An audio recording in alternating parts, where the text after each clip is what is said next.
Alrighty. Wow, y'all tune in quick. Um, Welcome back to Free Read Fridays.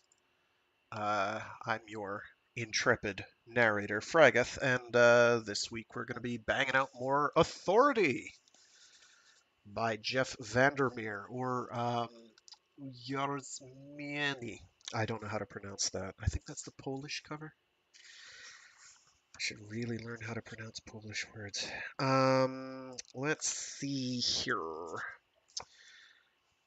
So yeah, things are basically set and prepped. Yeah, this I'm pretty sure is this is the climax. Yeah, I was right. I was right, damn it.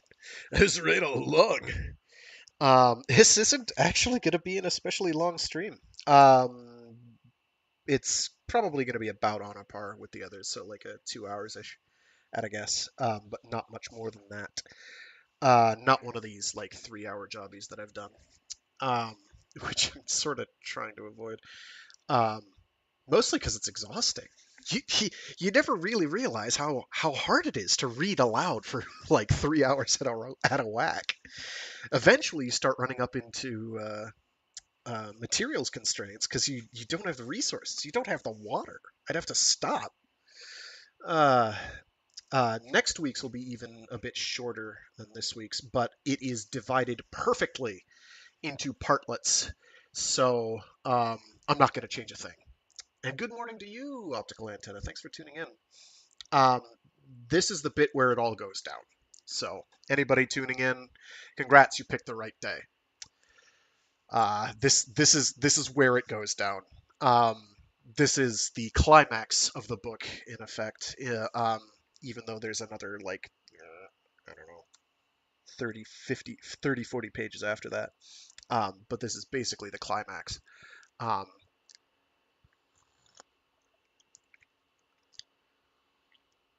we're going to find things out about Whitby. We're going to find things out about control. We're going to be finding out a lot of things. Questions will be answered, but mostly they'll just ask more questions or open up more questions. And don't expect most of these to be answered. There are actually a fair amount of answers to be had. We learn quite a lot, just not necessarily in this book. This book gives us another perspective on how the organization is set up, but we're going to get our real insights into that in the next book after everything has gone to hell. Um, Spoilers! It doesn't end well. um, as kind of was somewhat inevitable. So previously on, let's see. Well, we saw Whitby. We had a quick interaction with Whitby in the storage closet, which was awkward because he looked tortured emotionally. Let's see, what else did we get? Oh, yes, the big reveal last week was that Control has baggage, which we already knew. We just didn't know what the baggage was beyond, him having mommy issues, which he does very much, and daddy issues. He just has issues. It turns out he got someone killed during a surveillance op that he was doing against a bunch of basically good old boy white nationalist types. Um, let's see, and he got a woman killed who was otherwise innocent, um, because he didn't check to see that he was being trailed. What an idiot! He's not too thrilled that that happened. By the way, he's not. He's very, very, very ashamed by it, as well he probably should be. But Grace kind of tried to bludgeon him with it, and then it doesn't exactly backfire, but she sort of is like, well, I can find things out about you too, buddy. And he's like, okay, well, it's now an open secret because now I'm going to yell it in the middle of the cafeteria. Ah, in case anyone's wondering, as far as I know, Chori is okay by the end of all this. So fret not for Chori, little chorizo, the cat. We don't really hear what Chori's fate is. Um, but it's safe to assume that being a cat, Chori is and a good boy. Chori is probably fine. So if anybody had lingering concerns about that, nothing explicitly states that anything bad happens to Chori by the end of all this. Just that Chori goes ahead and is Chori. Okay, with that, I think we can get cracking. I have yammered enough for now. I'll do one brief yammer.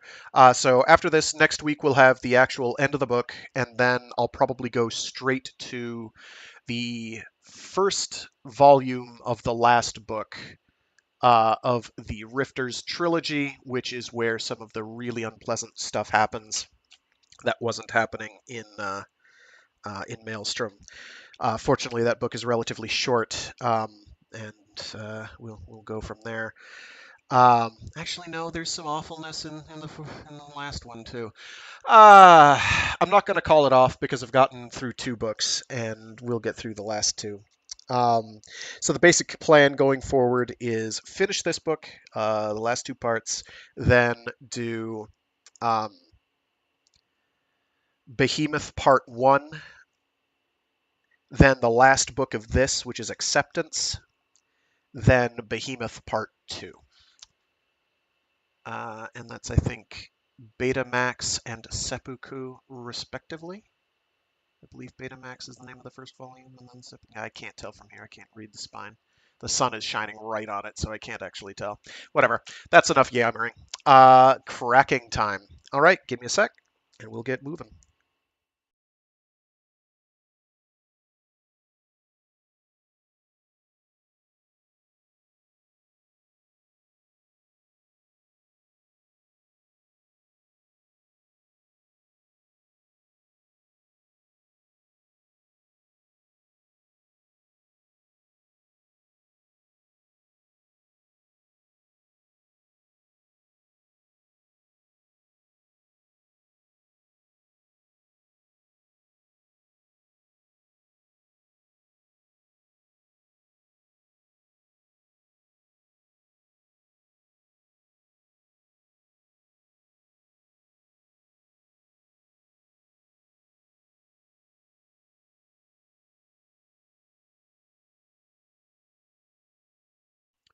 Hauntings.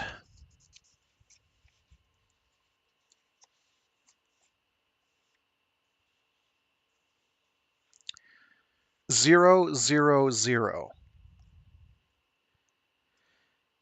In his dreams now, the sky is deep blue with just a twinge of light. He stares up from the water. He stares from the water up at the cliff far above him.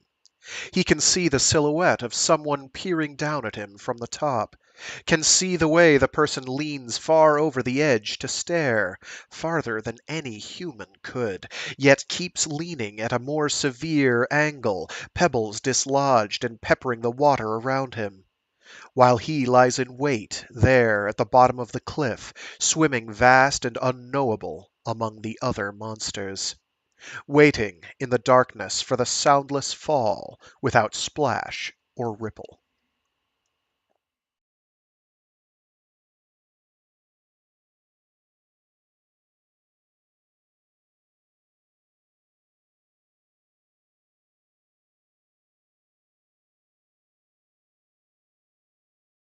Zero to zero.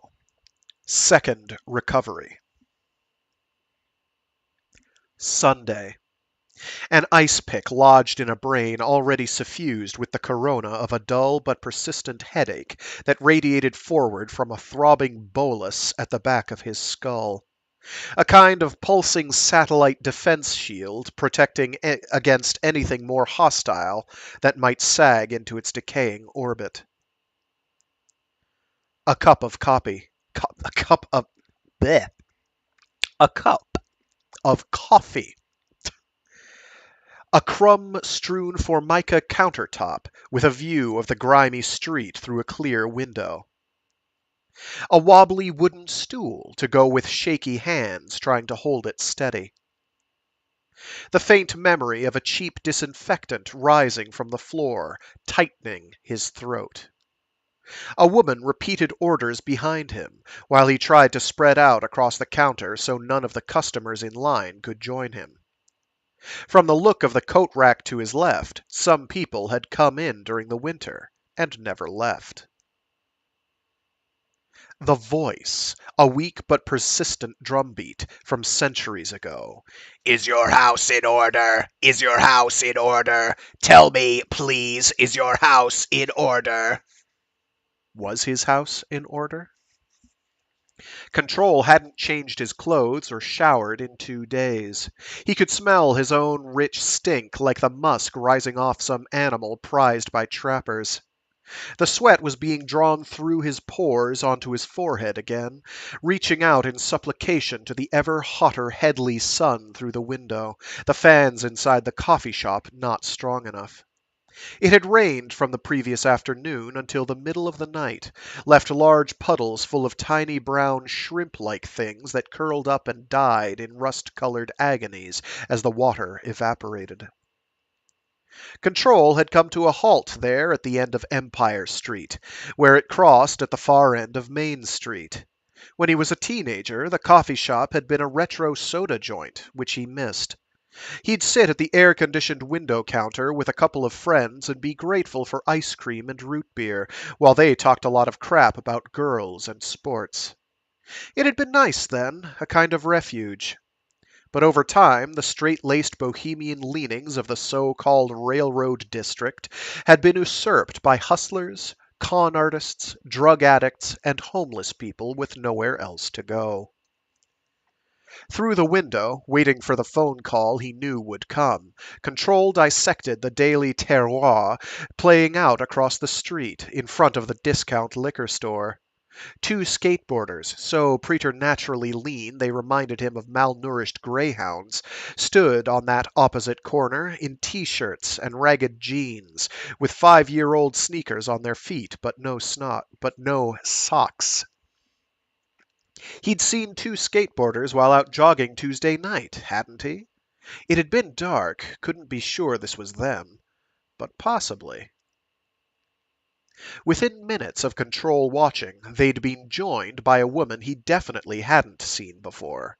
Tall, she wore a blue military cap over dyed red short hair, and a long-sleeved blue jacket with gold fringe at the shoulders and cuffs. The white tank top under the jacket didn't cover her bare midriff. The blue dress pants, with a more muted gold stripe on the side, ended halfway down her calves, and then in bare, dirty feet, with the bright red dots of nail polish visible. It reminded Control of something a rock star might have worn in the late 1980s. Or, idle, strange thought, she was some decommissioned officer of the S&S Brigade, missing, forgotten, memory shot, doomed to play out the endgame far from anywhere conducive to either science or superstition. She had a flushed, ruddy aspect to her face, and talked in an animated way to the skateboarders, a bit too manic, and at the same time pointing down the street, but then breaking off to approach any pedestrian who walked by, hands expressive, as she delivered some complex tale of hardship or the logic behind a need. Or perhaps even suggesting more. She shrugged off the first 2 who ignored her, but the skateboarders got on her about it, and the third she yelled after as if he'd been rude. Roused to action by this, a fat black man in gray plastic bag trench coat too hot too hot for Headley in any season, popped up like a stage prop from behind a large garbage can at the far end of the liquor store's frontage. He harangued the man who had shunned the red-headed woman. Control could hear the obscenities through the glass. Then the fat man collapsed back into his former post, evaporating as fast as he'd been conjured up. The woman could be wearing a wig. The man in the trench coat might have nothing to do with their little charade. He could be utterly out of practice in surveillance, too. The red-headed woman, shrugging off the affront, walked around the corner to stand facing traffic on Empire in the shade of the liquor store's side wall. She was joined by one of the skateboarders, who offered her a cigarette, both of them leaning against the brick and continuing to talk in an animated fashion. The second skateboarder now came out of the liquor store with an opened can of wet dog food. Control had missed something vital about that store, and banged it with a scrap and clatter out of the can and into a left-leaning can-shaped pile on the sidewalk right in front of the store. He then pushed the tower into pieces using the can, and for some reason threw the empty can at the fat black man half hidden from Control's view by the garbage. There was no response to that, nor did the mutt seem enthusiastic about the food. Although they'd accosted a few customers from the coffee shop, even come up close to the glass on his side of the street, they seemed oblivious to his presence, which made Control wonder if he had become a wraith, or if they were enacting a ritual meant for an audience of one, which implied a deeper significance to it all. Even though Control knew that might be a false thought, and a dangerous one. Central rarely employed amateurs, but that didn't mean it wasn't possible. Nothing much seemed impossible now. Is there something in the corner of your eye that you cannot get out? Another thing the voice had said to him, which he had taken as a kind of oblique taunt. If the scene in front of him was innocent, could he disappear into it, transition from one side of the glass to the other? Or were there conspiracies even in buying dog food, begging money for a drink? Intricacies that might escape him.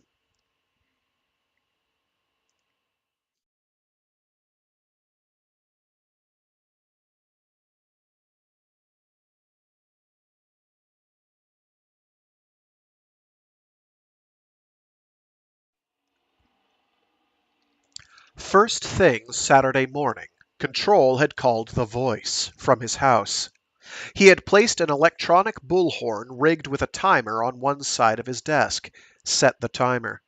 He had placed a neon orange sheet of paper with his reminders on it to the right, along with a pen. He drank a shot of whiskey. He smashed his fists down on the desk, once, twice, 3 times. He took a deep breath. Then he made the call, putting the voice on speakerphone.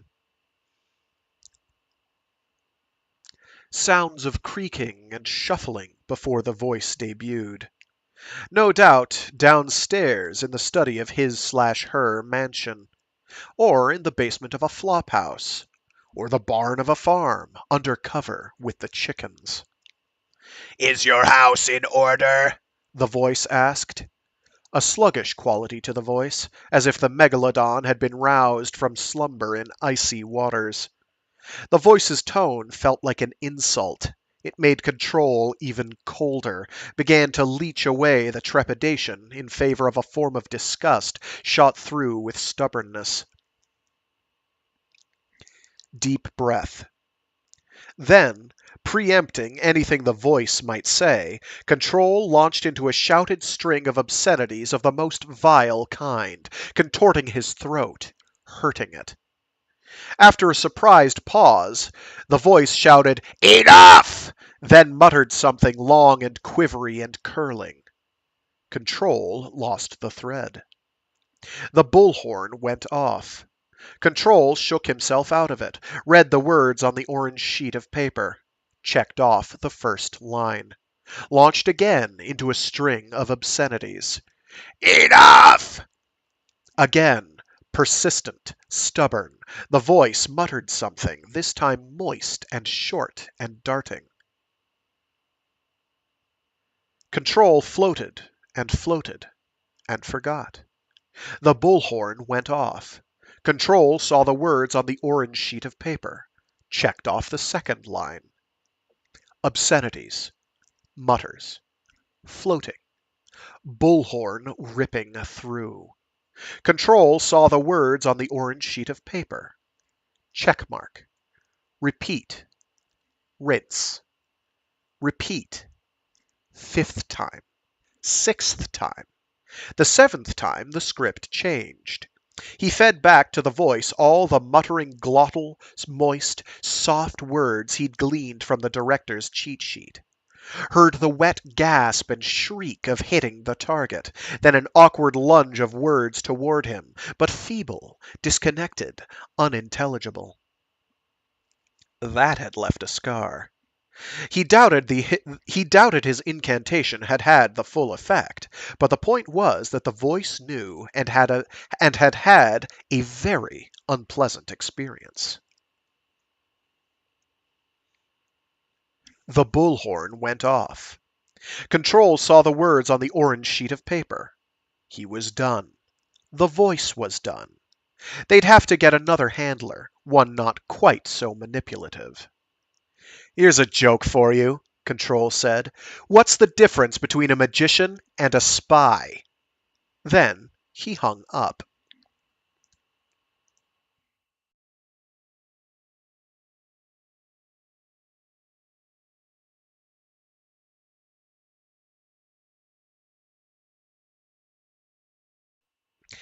He had reviewed the surveillance of his Wednesday and Thursday conversations with the voice on Friday night after a vigorous jog. He'd been suspicious, hadn't trusted the way he seemed to fade in and out during those conversations, or how the voice had infiltrated his thoughts. With chorizo on his lap, and the feed piped in from his phone to the television, Control had seen the voice execute hypnotic commands, seen himself become unfocused, head floating a bit on his neck, eyelids fluttering, while the voice, never dropping the metallic, guttural disguise, gave him orders and suggestions. The voice told him not to worry about Whitby, to put his concern aside, minimize it, because Whitby's never mattered. But then later backtracked and expressed interest in him finding Whitby's strange room. Had he been drawn to that hidey hole because of some subliminal intel? A reference to Grace, along with an order to go back to her office, then some dithering about too risky when the voice learned about the new locks. A lot of exasperation about the director's notes and the slow progress in sorting through them. That this was mostly due to the director's disorganized process made him wonder if that had been the point of the chaos. Had the voice even told Control to go by Control at the agency? Resisted the madness of such thoughts. The voice, while Control languished under hypnosis, had a sharpness and focus not as present otherwise, and a kind of casual perversity, telling Control that she or he wanted a joke to end their next phone call, one with a punchline. As far as he could tell, he also had been serving as a living tape recorder for the voice. The voice had pulled out of Control verbatim conversations, which explained why he had been so late getting home Wednesday, even though the conversation had seemed short.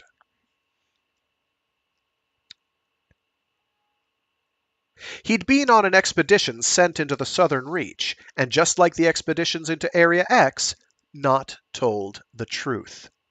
He had been right to feel that he was getting information coming in with an extra stutter step. What else had he done that he might never know? So he'd written on the neon orange sheet that he could not possibly miss. Control, you are being subjected to hypnotic suggestion by the voice. Underscore, check this line and scream obscenities. Move down one line. Underscore, check this line and scream obscenities. Move down one line. Rinse, repeat, brought out of it by the bullhorn, pulled back into it. Until, finally, he reached the end. Check this line and repeat these phrases. All of the phrases he'd found in the director's desk. Shout them, actually. Are you excited too? The possibility of significant variation. Paralysis is not a cogent analysis. Consolidation of authority. There's no reward in the risk. floating and floating like nothing human but something free and floating. Overload the system as the scientists with the white rabbits had been unable to. Push the voice into some kind of collapse. He had been betrayed, would not now have a moment when he would not be looking over his shoulder. Saw the biologist by the holding pond, the two of them looking at the shed, leading her back into the southern reach as it swallowed them. His mother leading him by the hand up the path to the summer cottage, Grandpa waiting for them, an enigmatic smile making a mystery of his face.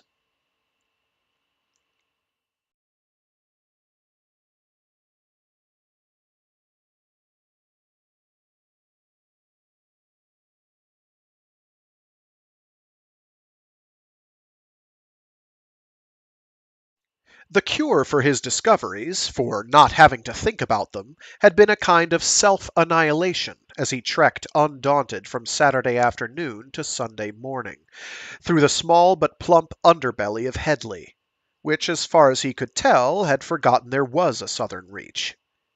He recalled a pool hall, the crack of ball against ball, the thud and thack, the comfort of the felt-lined pockets, the darkness, the smell of chalk and cigarettes.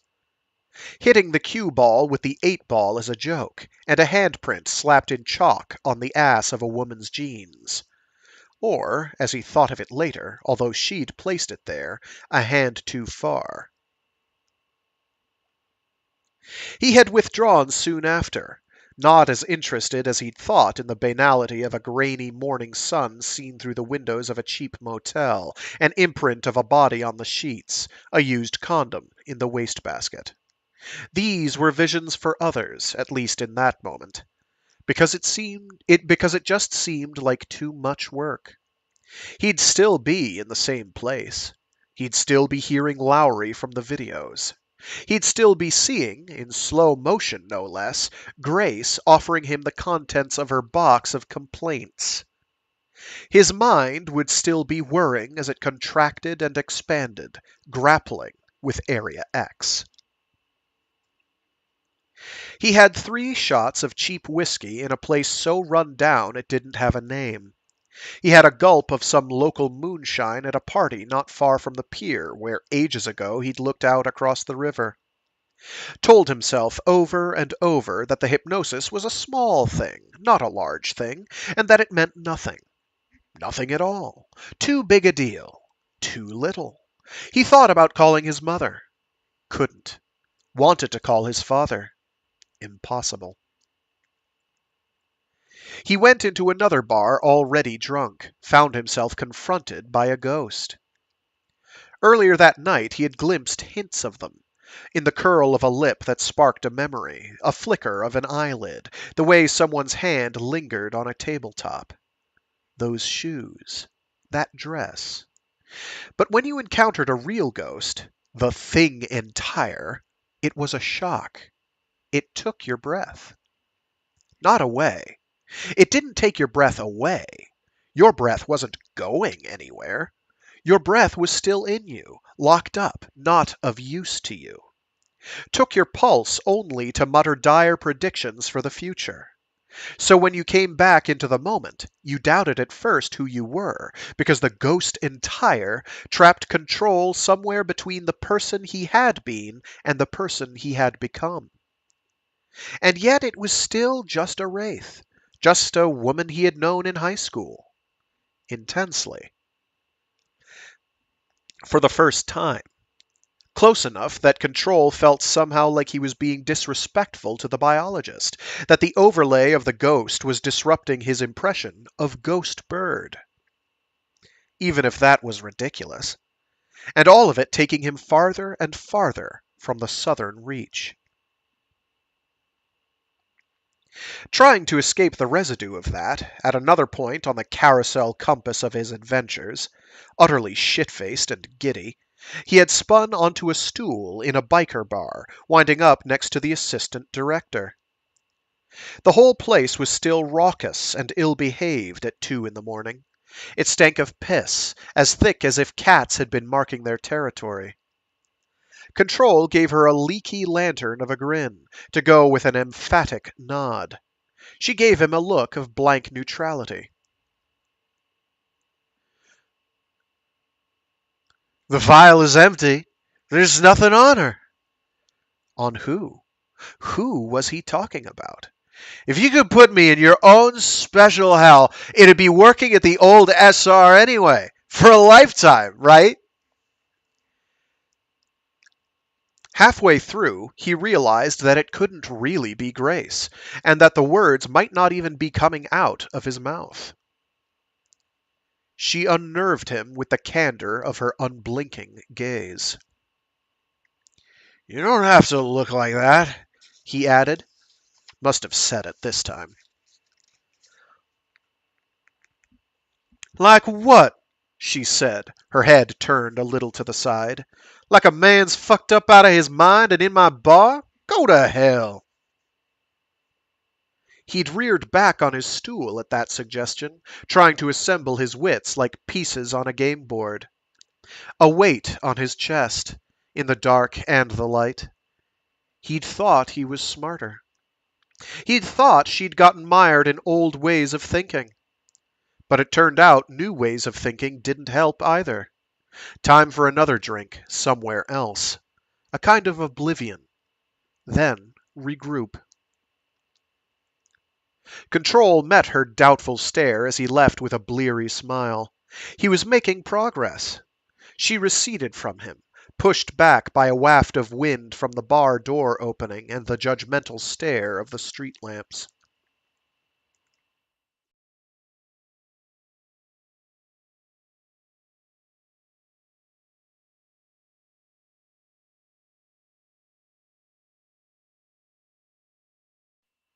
Control rubbed his face, didn't like the feel of stubble.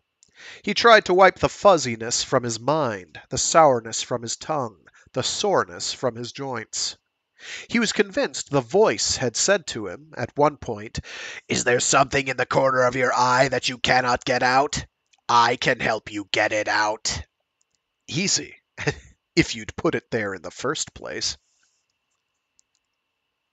The woman in the uniform was probably a drug addict, and definitely homeless, or a squatter.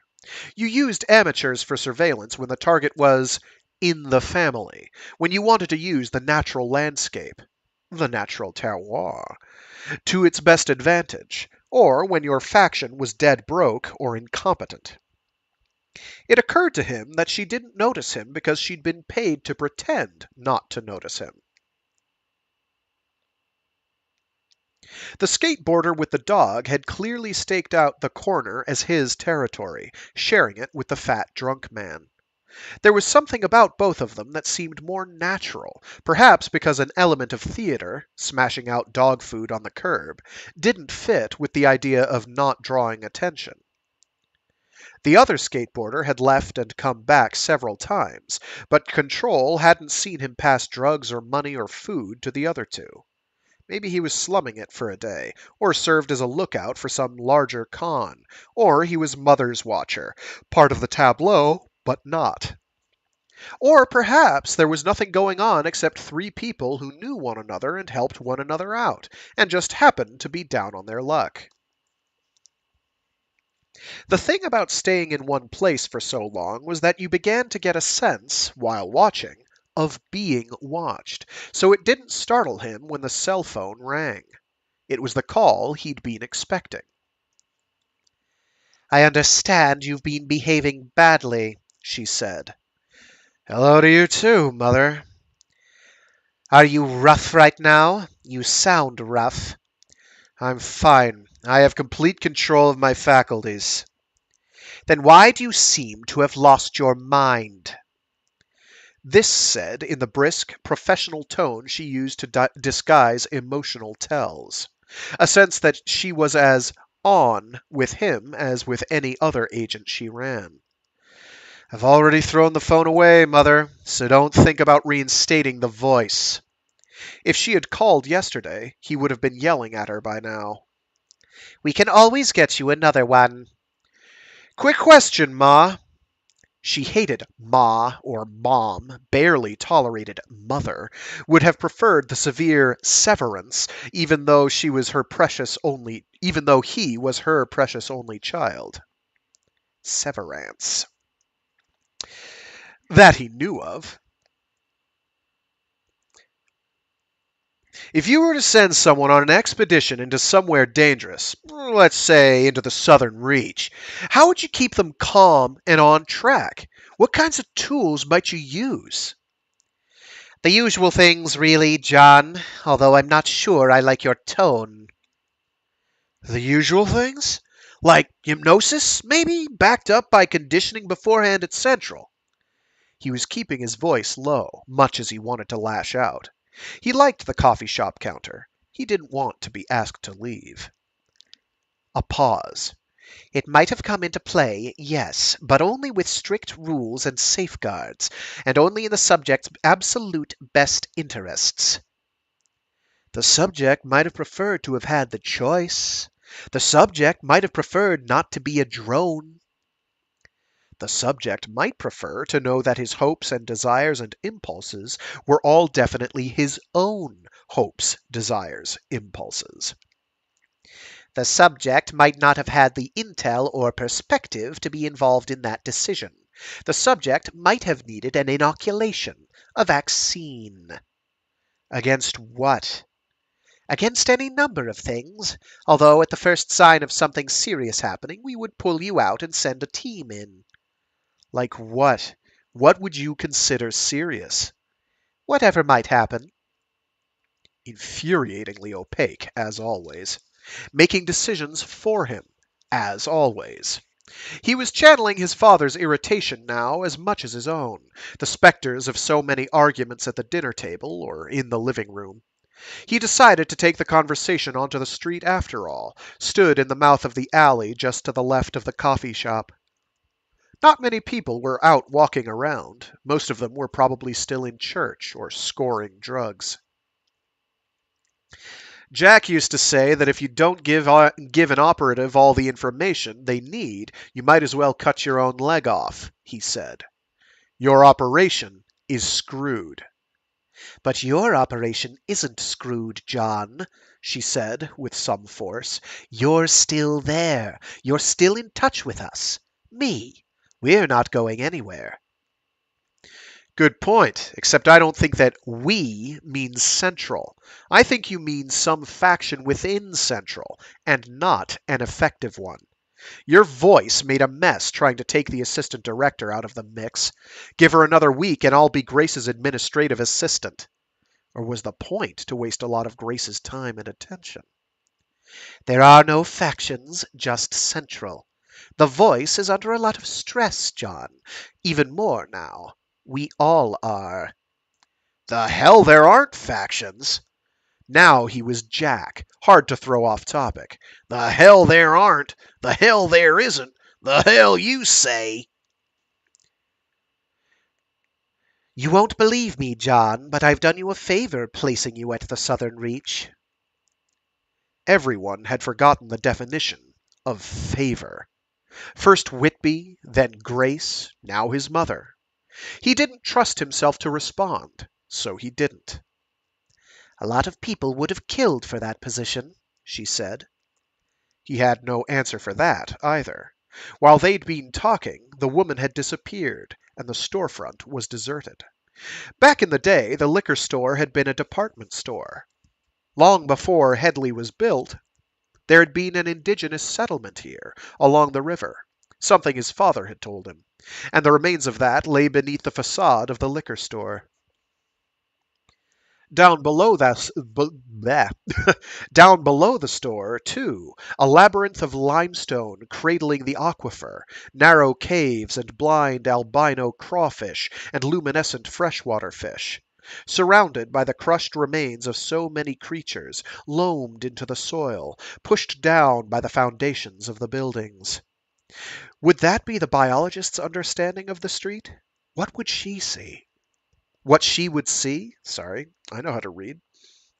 Perhaps she would see, too, one possible future of that space, the liquor store crumbling under an onslaught of vines and weather damage, becoming akin to the sunken, moss-covered hills near Area X. A loss she might not mourn. Or would she? Are you there, John? Where else would he be?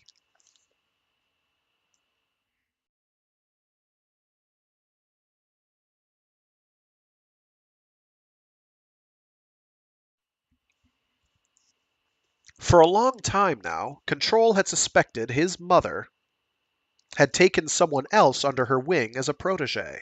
It seemed almost inevitable. Someone sculpted, trained, and deployed to correct the kinds of mistakes made by Control. The thought reoccurred whenever he was feeling particularly insecure or vulnerable, or sometimes just because it could be a useful mental exercise. Now he was trying to visualize the perfectly groomed protege walking in and taking over the southern reach from him. What would this person have done differently? What would this person do right now? While his mother continued to talk, plunging ahead with what seemed like a lie. But I was mostly calling for an update to see if you think you're making progress. This, his mother's attempt to subvert his silence with an apology. Slight emphasis on progress.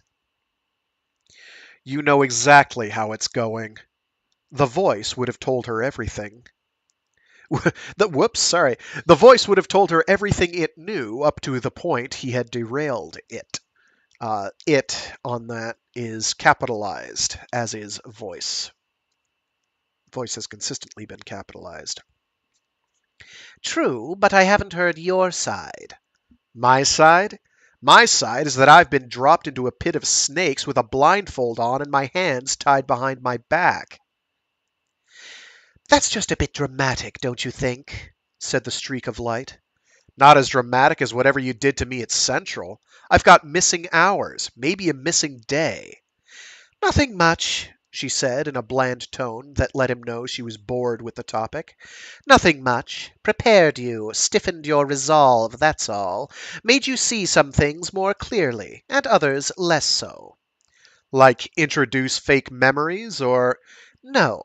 That kind of thing would make you such an expensive model that no one here could afford you, or afford to send you to the Southern Reach. Because everyone would kill for this position. Are you lying to me? You'd better hope not, she said with an inrushing verve, because I'm all you've got now, by your own actions. Besides, you'll never really know for sure. You've always been the kind of person who peels away the layers, even when there are no layers left. So just take it at face value. From your poor, long-suffering mother. I can see you, Mother. I can see your reflection in the glass. You're right around the corner, watching, aren't you? It's not just your proxies. You're in town, too. Yes, John. That's why there's that kind of tinny echo. That's why my words seem to be falling on deaf ears, because you're hearing them twice. I'm interrupting myself, apparently. A kind of rippling effect spread through him. He felt elongated and stretched, and his throat was dry. Can I trust you? He asked, sick of the sparring. Something sincere and open in his voice must have reached her, because she dropped the distant tone and said, Of course you can, John. You can't trust how I'll get somewhere, but you have to trust I know where I'm going. I always know where I'm going. That didn't help him at all. You want me to trust you? Then tell me, Mother. Tell me who the voice was. If she wouldn't, the impulse in him to just disappear into the underbelly of Headley, to fade into that landscape and not come back, might return. Might be too strong to suppress. She hesitated, and her hesitation scared him. It felt real, not staged. Then, Lowry. God's honest truth, John. Lowry was the voice. Not 30 years distant at all. but breathing in Control's ear. Son of a bitch. Banished, and yet returned via the videos that would play forever in his head, haunting him still. Lowry.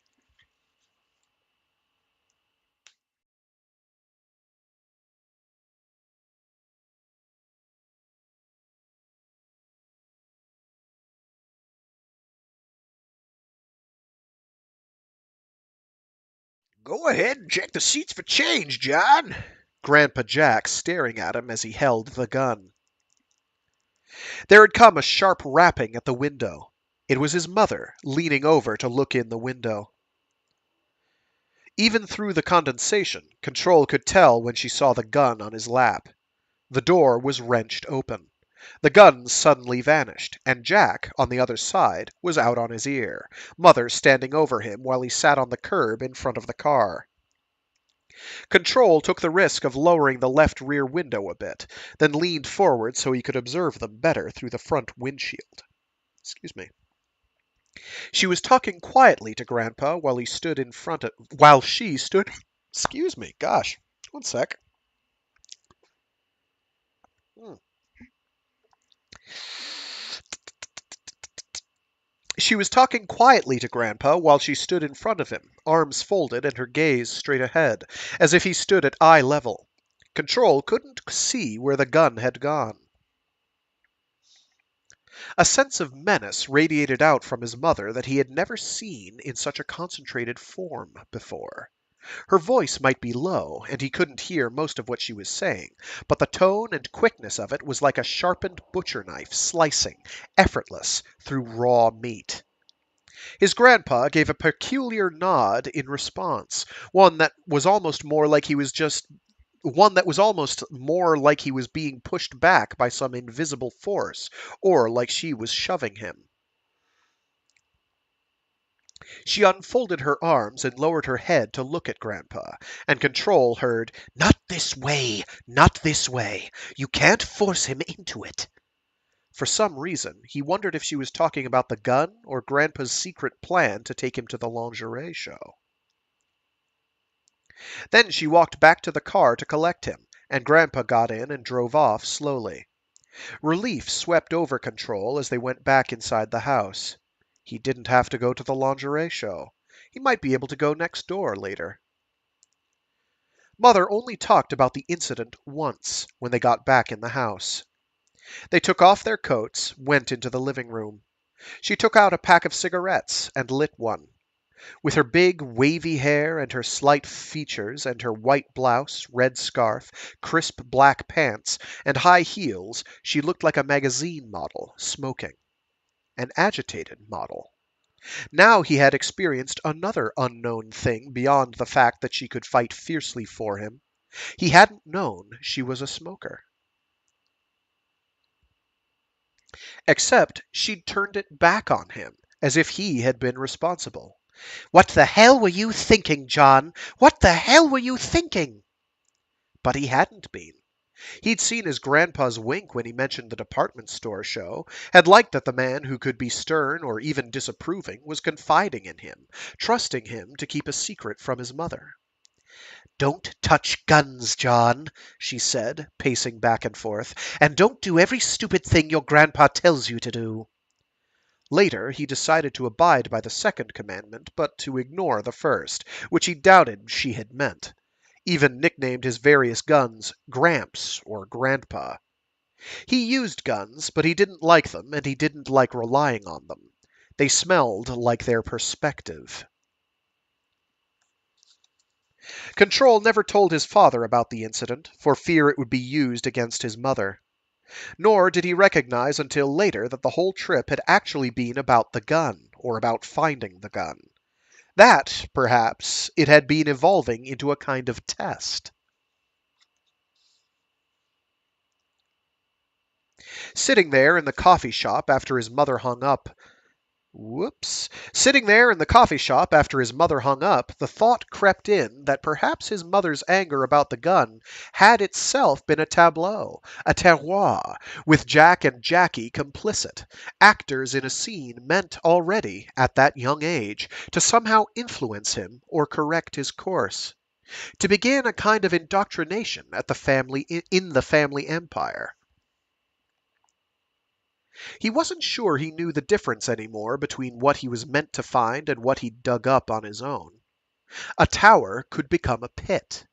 Questioning a biologist could become a trap. An expedition member might even return 30 years later in the form of a voice whispering strange nothings in his ear.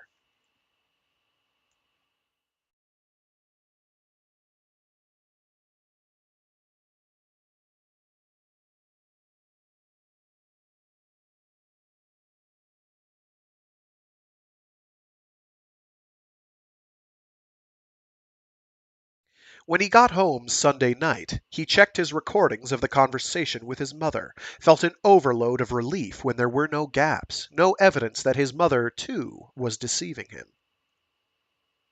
He believed that Central was in disarray, and that he'd been run by a faction under hypnotic control. Now the ceiling was no doubt falling in on the clandestine basement, and the Megalodon was feeling nervous within the cracked glass of its tank. Grace had bloodied it. Him. And then Control had delivered a follow-up punch. Only Lowry had enough experience of the Southern Reach and Area X to be of use, his mother had told him. But fear leaked out of her words, too. But fear leaked out of her words, too, and she went on and on about Lowry while Control felt as if a historical figure had popped out from a portrait alive to announce itself. A broken, erratic, rehabilitated historical figure who claimed to remember little not already captured by the videos. Someone who had leveraged a promotion, received due to a tangled knot of pity and remorse or some other reason than competence. Lowry is an asshole. To stop her talking about him. Just because you survived, just because you were labeled a hero, didn't mean you couldn't also be an asshole. She must have been desperate, had no choice. Rearing up behind that, whispers he remembered now that might have come from Lowry's direction. Of shadow facilities, of things allied with the hypnosis and conditioning efforts, but more hideous still. I knew there might be things you'd tell him, but you wouldn't tell me. We knew it might be better if you didn't know some of the things we needed you to do. Anger had warred with satisfaction that he'd smoked them out, that at least one variable had been removed. A need to know more balanced against already feeling overwhelmed, while trying to ignore an unsettling new thought that his mother's power had boundaries. Is there anything you're hiding from me?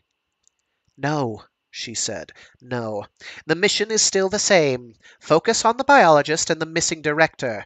Dig through the notes. Stabilize the Southern Reach. Find out what has been going on that we don't know about. Had that been the mission? That fragmented focus? Maybe the Voice's mission, which was his now, he supposed. He chose to take the lie that she had told him every... Whoops. Oh, okay. There's a line break that made this sentence baffling to me. He chose to take the lie that she had told him everything at face value, thought perhaps the worst of it was now behind him. He'd shaken off the chains. He'd taken everything Grace could throw at him. He'd seen the videos. Control went into the kitchen and poured a whiskey, his only one of the day, and downed it in one gulp, magical thinking behind the idea that it would help him sleep. As he put the empty glass back on the counter, he noticed the director's cell phone by the landline. In its case, it still looked like a large black beetle. A premonition came to him, and a memory of the scuttling on the roof earlier in the week. He got a dish towel, picked up the phone, opened the back door with Chori at his heels, and tossed the phone deep into the gloom of the backyard. It hit a tree, caromed off into the darkness of the long grass at the edge of the property. Fuck you, phone. Don't come back. It could join the voice/Lowry phone in some phone after. Okay. It could join the voice/Lowry phone in some phone afterlife. He would rather feel paranoid or stupid than be compromised. He felt vindicated when Chorikins refused to follow the phone, wanted to stay inside. A good choice.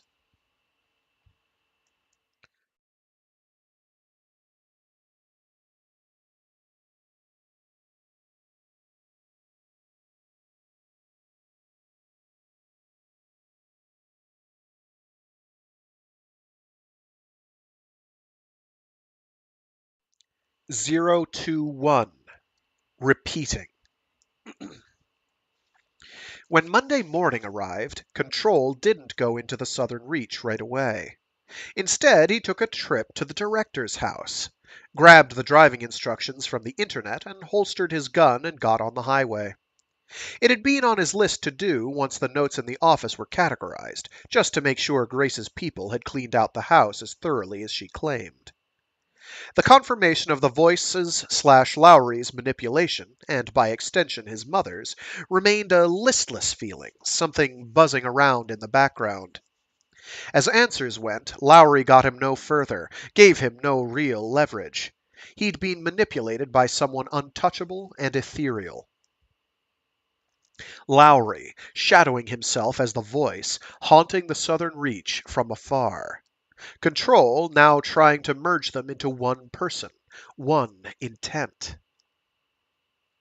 There was also an impulse, once he was on his way, not to return to the Southern Reach at all, to bypass the director's house too, and detour onto a rural road, take it over to his father's house, some 50 miles west. But he resisted it. New owners, and no sculptures left in the backyard. After his dad's death, they'd gone to good homes with aunts and uncles, nieces and nephews, even if he'd felt as if the landscape of his formative years was being dismantled, piece by piece. So, no solace there. No real history. Some of his relatives still lived in the area, but his father had been the bond between them, and he'd last known most of them as a teenager. Bleekersville had a population of about 20,000, just big enough to have a few decent restaurants, a small arts center, and the 3 blocks of historic district. There we go, emphasis on the right syllable. And as he yammered, he lost his place in the middle of the page. The director lived in a neighborhood with few white faces in evidence. Lots of overhanging pines, oaks, and magnolia trees, hung heavy with moss, sodden branches from the storms lying broken on the potholed road. Solid cedar or cement houses, some with brick accents, mostly brown and blue or gray, with 1 or 2 cars in gravel or pine needle driveways. He drove past a couple of communal basketball hoops and some black and Latino kids on bicycles, who stopped and stared until he was gone. School had been out for a couple of weeks. The director's house lay at the end of a street named Standiford, at the top of a hill. Choosing caution, Control parked a block away, on the street below, then walked into the backyard, which slanted up the hill toward her house. The backyard was overgrown with untrimmed azalea bushes and massive wisteria vines, some of them wrapped tight around the pine trees. A couple of half-hearted compost islands languished behind circles of staked chicken wire. Much of the grass had yellowed and died over time, exposing tree roots. 3 cement semicircles served in lieu of a deck, covered over with leaves and what looked like rotted bird seed along a pie pan filled to the top with dirty water. The white French doors, stained green with mold beyond them, would be his entry point. One problem. He would have to pick the lock since he hadn't put in a formal request to visit. Except he wanted to pick the lock, he realized. Didn't want to have a key. As he worked on it with the tools he'd brought, the rain began to fall. Thick drops that clacked and thunked against last winter's fallen magnolia leaves. He sensed he was being watched, some hint of movement from the corner of his eye, perhaps, just as he'd managed to open the door. He stood up and turned to his left. In the neighbor's yard, well back from the chain-link fence, a black girl, maybe 9 or 10, with beaded cornrows, stared warily at him. She wore a sunflower dress and white plastic sandals with Velcro straps. Control smiled and waved. In some other universe, Control fled, abandoning his mission, but not in this one. The girl didn't wave back, but she didn't run away either. He took that as a sign and went inside.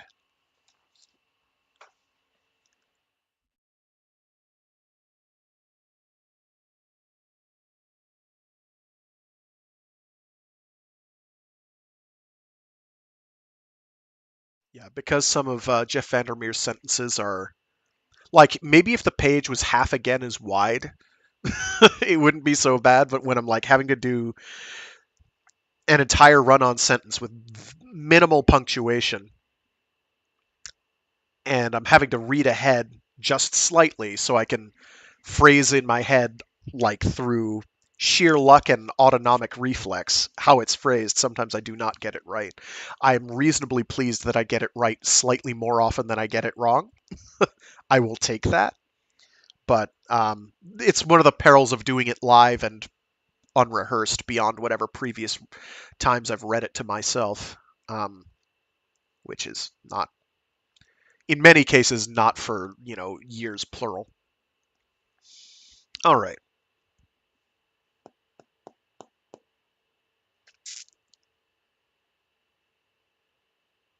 No one had been here in months, but there was a kind of swirling movement to the air that he wanted to attribute to a fan he couldn't see, or an air conditioning unit that had just cut out.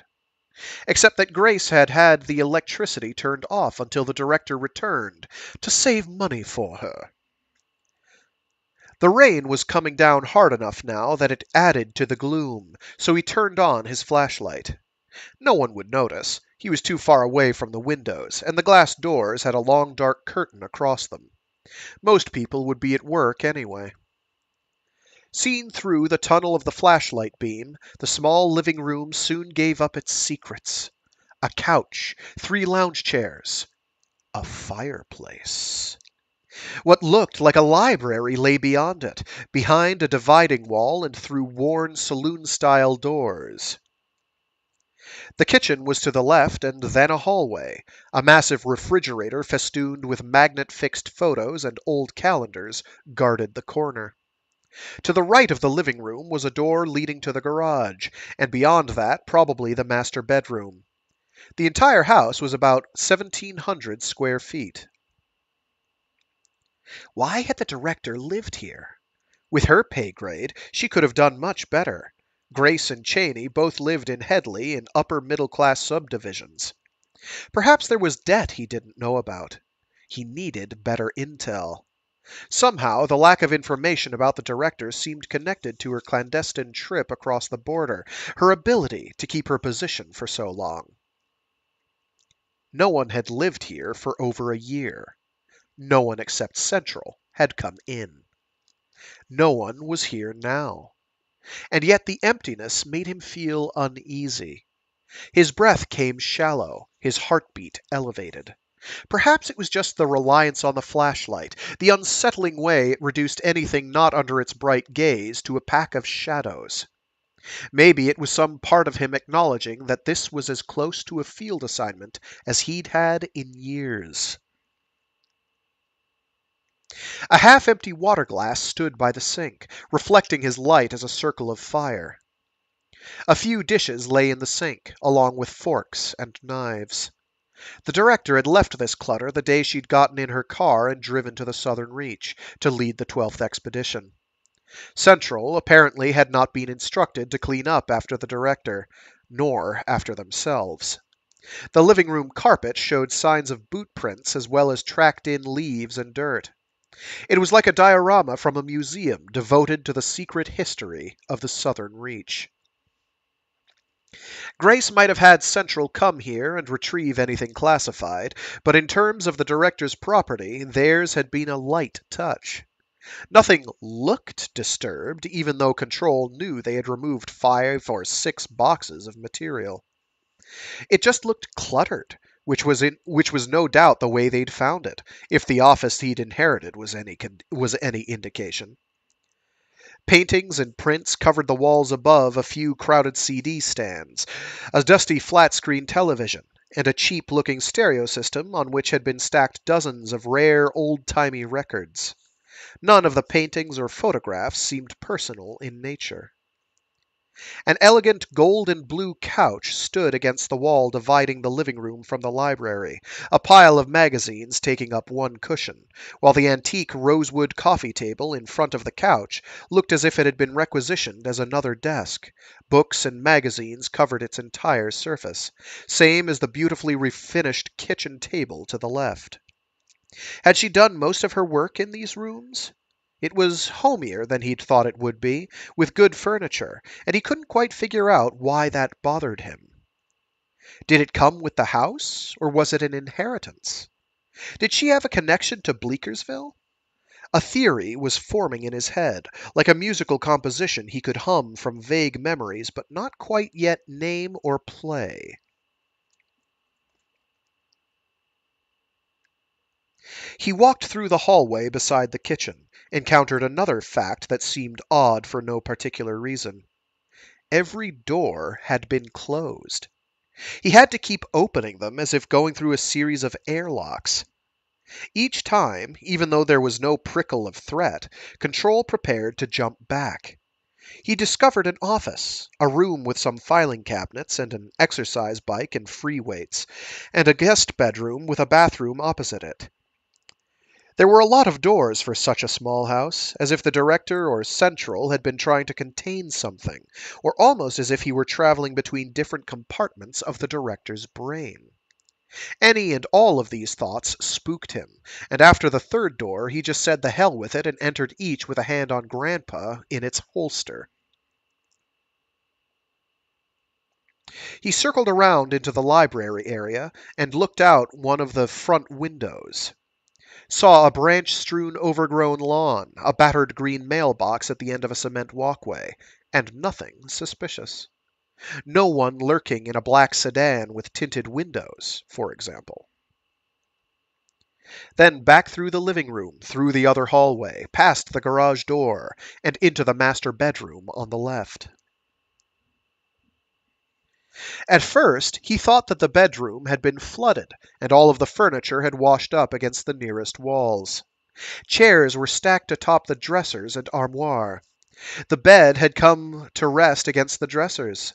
About 7 pairs of shoes, from heels to trainers, had been tossed as flotsam on top of the bed. The covers were pulled up, but sloppily. On the far side of the room, in the flashlight's gleam, a mirror shone crazily from beyond a bathroom door. He took out Grandpa and aimed wherever his flashlight roved. From the dressers now over the bed, now to the wall against which the bed had previously rested, which was covered in thick purple curtains. Cautious, he pulled them back, revealing all too familiar words beneath a high horizontal window that let in a stagnant light. "Where lies the strangling fruit that came from the hand of the sinner, I shall bring forth the seeds of the dead." Written in a thick, dark marker. The same wall of text, with the same map beside it that he had painted over in his office. As if the moment he had rid himself of it, it had appeared in the director's bedroom. Irrational sight. Irrational thought. Now 100 controls were running from the room and back to the car in 100 pocket universes. But it had been here for a while. It had to have been. Sloppy of Grace's people not to remove it. Too sloppy. He turned toward the bathroom. "If anyone's there, come out," he said. "I have a gun." Now his heart was beating so fast and his hand was so tight on the flashlight, he didn't think it could be pried loose. But no one came out. No one was there, as he confirmed by forcing himself to breathe more slowly. By forcing himself to check every corner, including a small closet that seemed more cavernous the farther he progressed into it. In the bathroom, he found the usual things: shampoo, soap, a prescription for blood pressure drugs, a few magazines. Brown hair dye and a hairbrush with gray strands snarled in it. So the director had felt self-conscious about reaching middle age. Excuse me. About reaching middle age. The brush gleamed when his flashlight struck it, seemed to want to communicate, akin to the scribbled-on receipts and torn magazine pages that had laid bare parts of her life to him, more meaningful to him than his own. More meaningful to him than his own? Yeah, that might be better. He returned to the bedroom and played the flashlight beam over the wall again. No, not the exact same tableau. The same words, the exact same words. But no height marks. And the map, it was different too. This version showed the island and its ruined lighthouse, along with the topographical anomaly and the lighthouse on the coast. This version also showed the southern reach. A line had been drawn between the ruined and the functional lighthouses, and the topographical anomaly. That line had then been extended to the southern reach. They looked very much like outposts on a border, like on ancient maps of empires. Control backed away and then down the hall into the living room, feeling cold, feeling distant. He could not think of a scenario in which Central had seen those words, that map, and not removed it. Which meant that it had been created after they had searched the house. Which probably meant...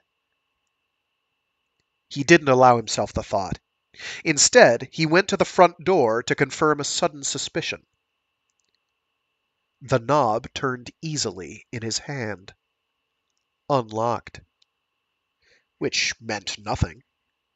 Yet now his foremost idea, his only real idea, was to get out of the house. But he still had the presence of mind to lock the front door and return to the back. Pushed open the French doors, out into the rain. Ran back to the car.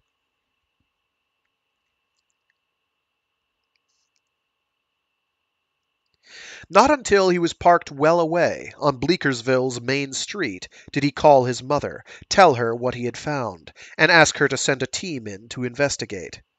If he'd done it from the site, they'd have kept him there for far too long. As they talked, Control tried to convince himself of benign interpretations, almost as much as his mother did. "Don't make leaps, John, and don't tell Grace, because she'll overreact," which was correct. Anyone from the Southern Reach could have drawn that on the wall. Whitby as prime suspect, other than the former director. Pushing against that relative comfort, a disturbing vision of the director wandering through neighborhoods and parks, across fields, into forests, revisiting old haunts. "But, John, there is something I need to tell you." Tell me, then. Had she given up Lowry's identity as the voice so she could hide something else? "You know the places where we picked up the anthropologist and the surveyor?" A front porch, the back of a medical practice. "We've noticed some inconsistencies in those places. The readings are different."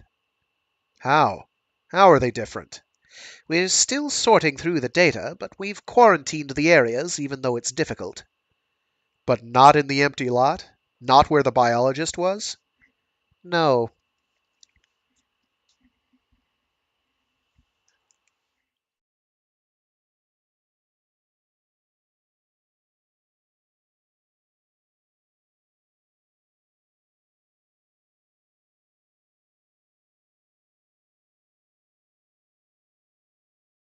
And that is some fan art of our boy Control. I have since lost the name of the artist.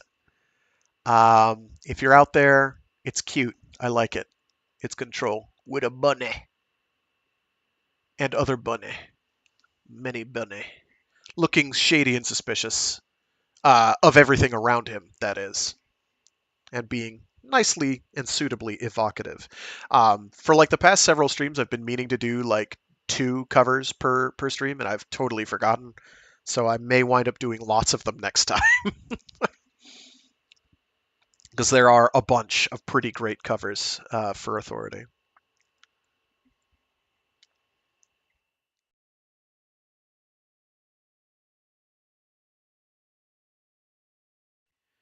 Zero two two. Gambit. Late morning. An attempt to regain control.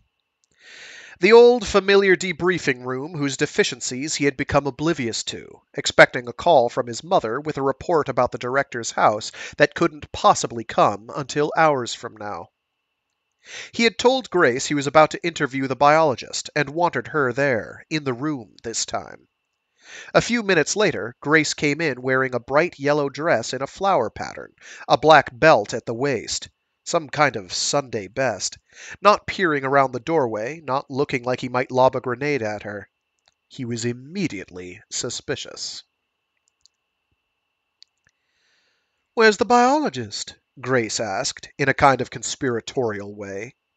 Control was sitting by himself. Control pushed out the chair opposite with his foot by way of reply, pretending to busy himself looking over some notes.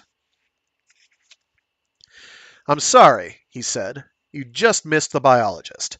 But she had some very interesting things to say. Do you want to know what she said about you, for example?" Somehow, Control had expected Grace would see it as a trap, get up and try to leave, and he'd have to convince her to stay. But she remained sitting there, appraising him.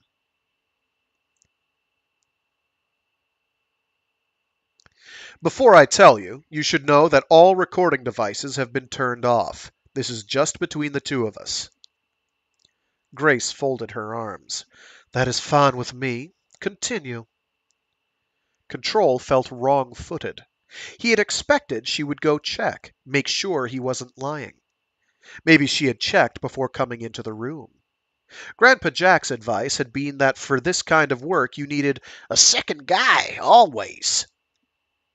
Well, he didn't have a second guy or gal. He plunged on anyway. "Let me get to the point.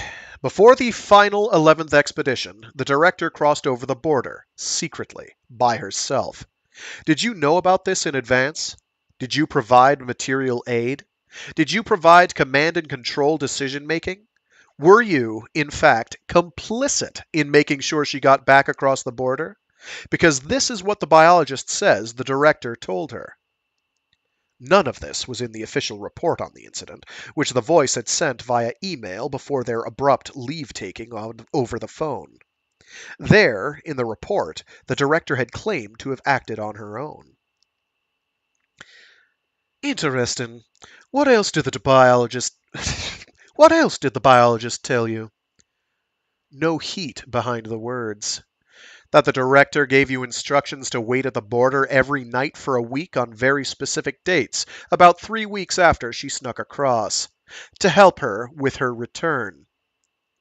According to security records, each of those days Grace had left the Southern Reach early, although there was no record of her at the border checkpoints. "This is all in the past," Grace said. "What are you trying to prove? Exactly." Control had begun to feel like a chess player who thinks he has a great move, but the opponent is either brilliant or bluffing, or has something untouchable 4 moves ahead. Really? That's your reaction? Because both of those accusations would be enough to file an addendum to the report with Central. That you colluded with the director to violate regulations and security protocols. That you provided material support. She was put on probation. What do you think you'd get for lying? Smiling, Grace asked, "What do you want?" Not exactly an admission, but it allowed him to continue on with the script in his head, muffled the alarm bells. Not what you think, Grace. I'm not pushing for you to resign, and I don't want to report this information to Central. I'm not out to get the director. I want to understand her, that's all. She went over the border. I need to know exactly why and how, and what she found. The report on file is vague. Wondered now if Grace had written the report, or overseen its writing. The report had mostly focused on the director's punishment and the steps taken to once again tighten border security. There was a brief statement from the director that appeared to have been written by a lawyer. Although I meant to act in the best interests of the Southern Reach and the requirements of my position, I deeply apologize for my actions and recognize that they were reckless, endangering, and not in keeping with the agency's mission statement. If allowed to return, I will endeavor to adhere to the standard of conduct expected of me and of this position. Measurements and samples were also mentioned in the report, but Control had as yet been unable to track them down. They had not been placed in the storage cathedral, that much he knew.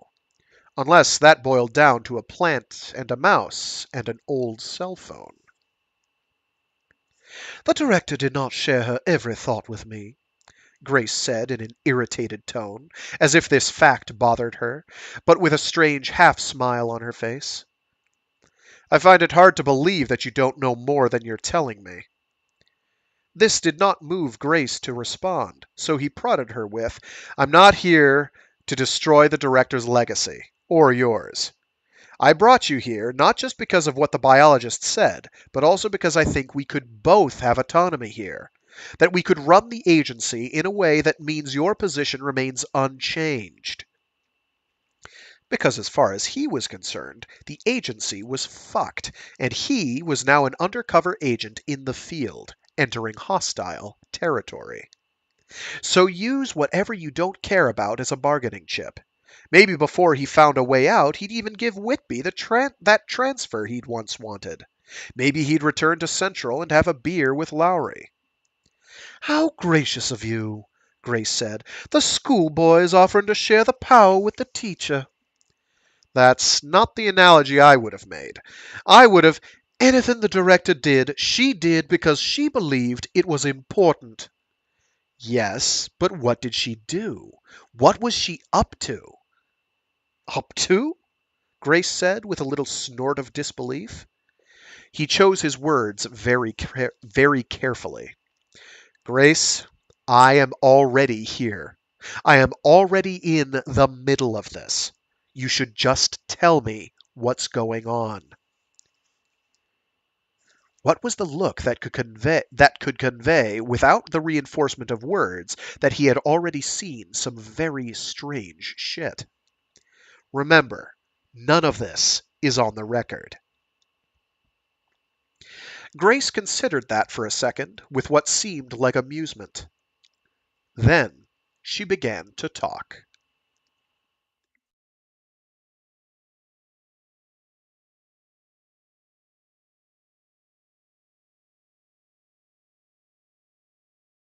You have to understand the director's position, Grace said. The first expedition had set the tone within the organization, even though the original director, by the time Cynthia got here, was trying to change that. Cynthia? For a moment, Control wondered who Cynthia was, because he'd thought of her as the director for so long. The personnel here felt that the first expedition failed because the Southern Reach did not know what it was doing. That we had sent them in and they had died because we did not know what we were doing, and we could never really make up for that. The first expedition, a sacrifice to a lack of context, a lament unrecognized as such until it was too late. And Lowry's presence here at the agency, was she reading his mind? Did she somehow know? From my understanding, only made that worse. He was a living ghost, a reminder held up as a hero when he had just been a survivor. So his advice was given more weight, even when it was wrong. The director only really had a chance to pursue her own agenda after Lowry had been promoted to Central, even though that, too, was a problem. Lowry pushed for more expeditions even though the director wanted fewer, and whereas before she could control Lowry, now he was beyond her control. So we kept sending people in, throwing them up against a complete unknown. This did not sit well with the director, although she followed orders because she had to. He found himself being swept along by her narrative. How did the director get her own agenda through? In what ways? She became obsessed with metrics, with changing the context. If she could have her metrics, then Lowry could, grudgingly, have his expeditions, the conditioning and hypnosis he championed, although over time she came to understand why Lowry pushed the hypnosis. Control kept seeing Lowry in the context of the camera flying through the air, Lowry crawling, the camera soaring, and the truth perhaps somewhere in the middle. And then Lowry making Control crawl and soar. None of this really spoke to the director's secret mission across the border, though. Was Grace just tossing information at him to avoid talking about it? It was more than she'd ever said to him before. What else? He asked. What else did she do? She spread her hands as if for emphasis, and the smile on her face was almost beatific. She became obsessed with making it react. Area X? Yes. She felt that if she could make Area X react, then she would somehow throw it off course, even though we didn't know what course it was on. But it had reacted. It killed a lot of people. She believed that nothing we had done had pushed whatever is behind Area X, that it had handled anything we did too easily, almost without thought, as if thought could said to be involved. Whoops. If thought could be said to be involved. So she went across the border to make Area X react. I will not confirm that I knew about her trip or helped her in any way, Grace said. I will tell you my belief, based on what she said to me after she came back. It wasn't the reaction she wanted, Control said. No, it was not. And she blamed herself. The director can be very harsh, but never harsher than with herself. When Central decided to go ahead with the last 11th expedition, I'm sure the director hoped that she had made a difference. And maybe she had. Instead of the usual, what came back were cancer-ridden ciphers. Which is why she forced herself onto the 12th expedition.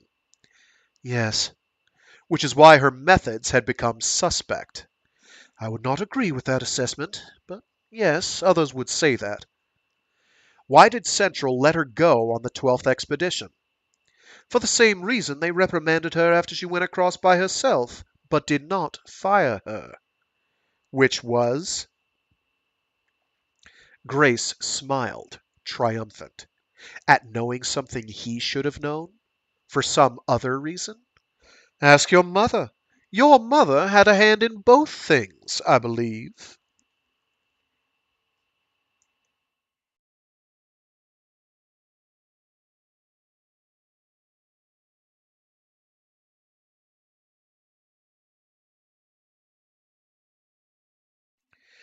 They had lost confidence in her anyway, Grace said next, bitterness bleeding into her voice. What did they care if she never came back? Maybe some of them at Central even thought it solved a problem. Like Lowry.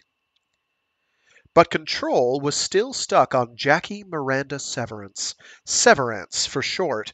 Grandpa always Jack. Wow, that is a baffling sentence to read. Okay, let's try that one again.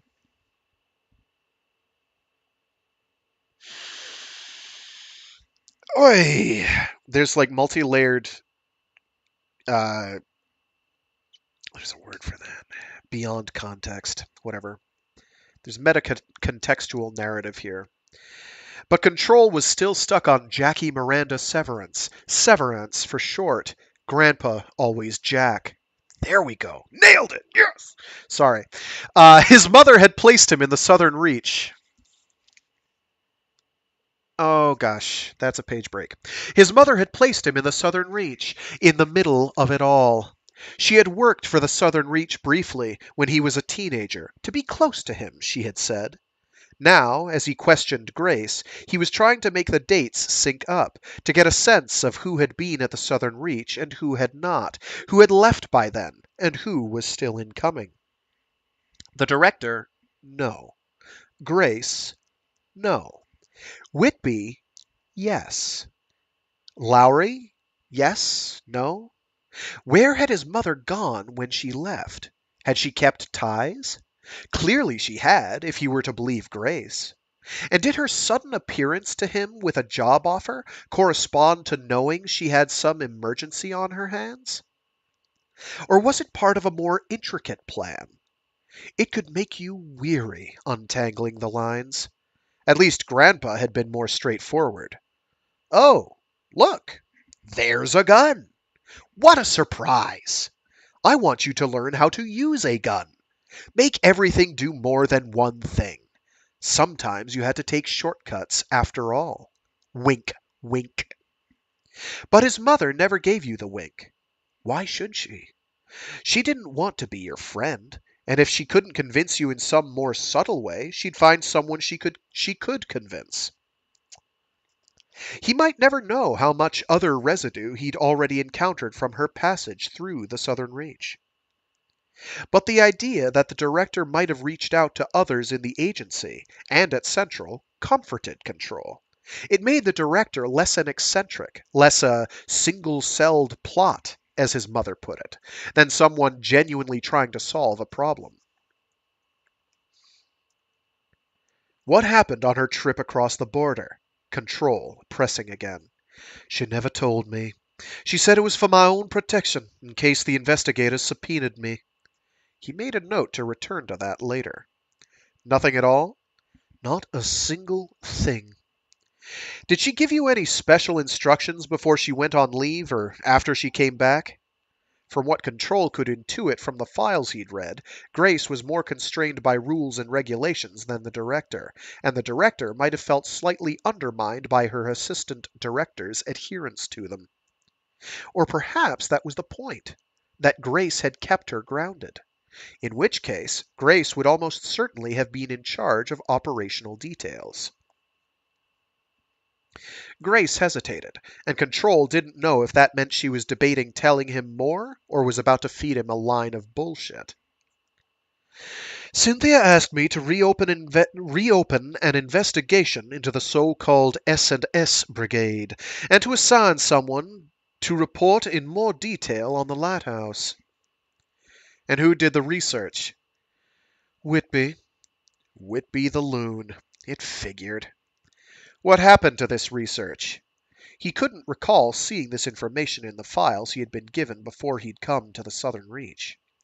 Cynthia held on to it, asked for a hard copy and for the electronic copies not to be entered into the record.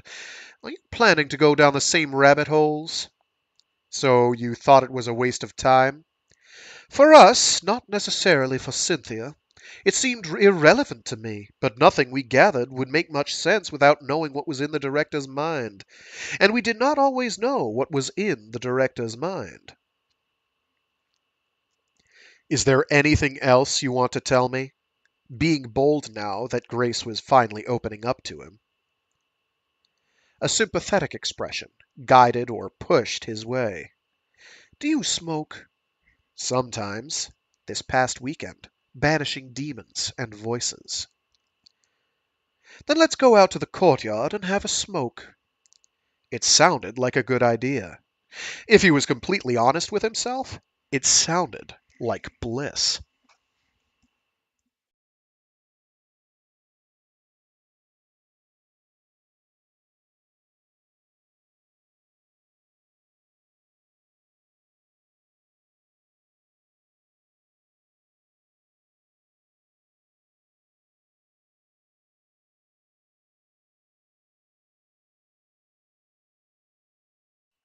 They reconvened out at the edge of the courtyard, nearest the swamp. The short jaunt from room to open air had not been without revelation. He'd finally seen the janitor, a wizened little white guy with huge glasses who wore light green overalls and held a mop. He couldn't have been more than 5 feet tall. Control resisted the urge to break ranks with Grace to tell him to switch cleaners. Grace in the courtyard seemed even more relaxed than inside, despite the humidity and the annoying chorus of insect voices rising from the undergrowth. He was already sweating. She offered him a cigarette. Take one. Yes, he would take one. Had been missing them ever since his weekend binge. The harsh, sharp taste of her nice. When tongues go bad. The lips, the tip of the tongue, the teeth. And so on. Yes, he would take one. Had been missing them ever since his weekend binge. The harsh, sharp taste of her unfiltered menthols as he lit up was a spike through the eyeball to cure a headache. Do you like the swamp? He asked. She shrugged. I like the quiet out here sometimes. It can be peaceful. She gave him a wry smile. If I stand with my back to the building, I can pretend it isn't there. He nodded, was silent for a moment, then said, What would you do if the director came back and she was like the anthropologist or the surveyor? Just adding to the light conversation. Just a gaffe, he realized as soon as he'd said it. Grace remained unfazed. She won't. How can you be so sure? He almost broke his promise to his mother. There is a then there. He almost broke his promise to his mother then and told Grace about the writing on the wall in the director's house. I have to tell you something, Grace said, changing direction on him. It will be a shock, but I don't mean it to be that way. Somehow, even though it was too late, he could see the hit coming before the impact, almost as if it were in slow motion. It still knocked him off his feet. Here's what you should know. Central took the biologist away late Friday evening. She's been gone the whole weekend. So you must have been talking to a ghost, because I know you would not lie to me, John. You wouldn't lie to me, would you? Her look was serious, as if there were a bond between them.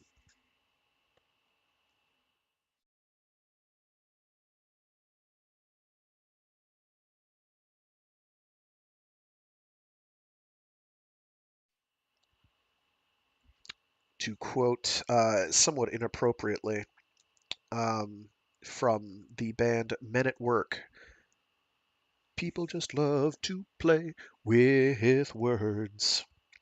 In this case, it's just psychological mind games and people yanking on each other's chains to see them react. Dicking with each other. Throwing turds on the table. As some folks I knew would say. Control wondered if the woman in the military jacket was back in front of the liquor store. He wondered if the skateboarder was in the process of dumping another can of dog food on the sidewalk, the plastic bag man about to pop up to shout at a passerby. He wondered if he should go join them. There was within him a generous affection for all of them, matched by a wide and growing sadness. A shed out back. Christmas lights wound around a pine. Wood storks. No, he had not talked to the biologist that morning. Yes, he had thought she was still at the Southern Reach, had depended on that fact.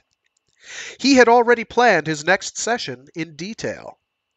It would be back in the interrogation room, not outside. She would sit there, maybe in a different mood from the other times, but perhaps not, waiting for his now familiar questions. But he wouldn't ask any questions. Time to change the paradigm, the hell with procedures.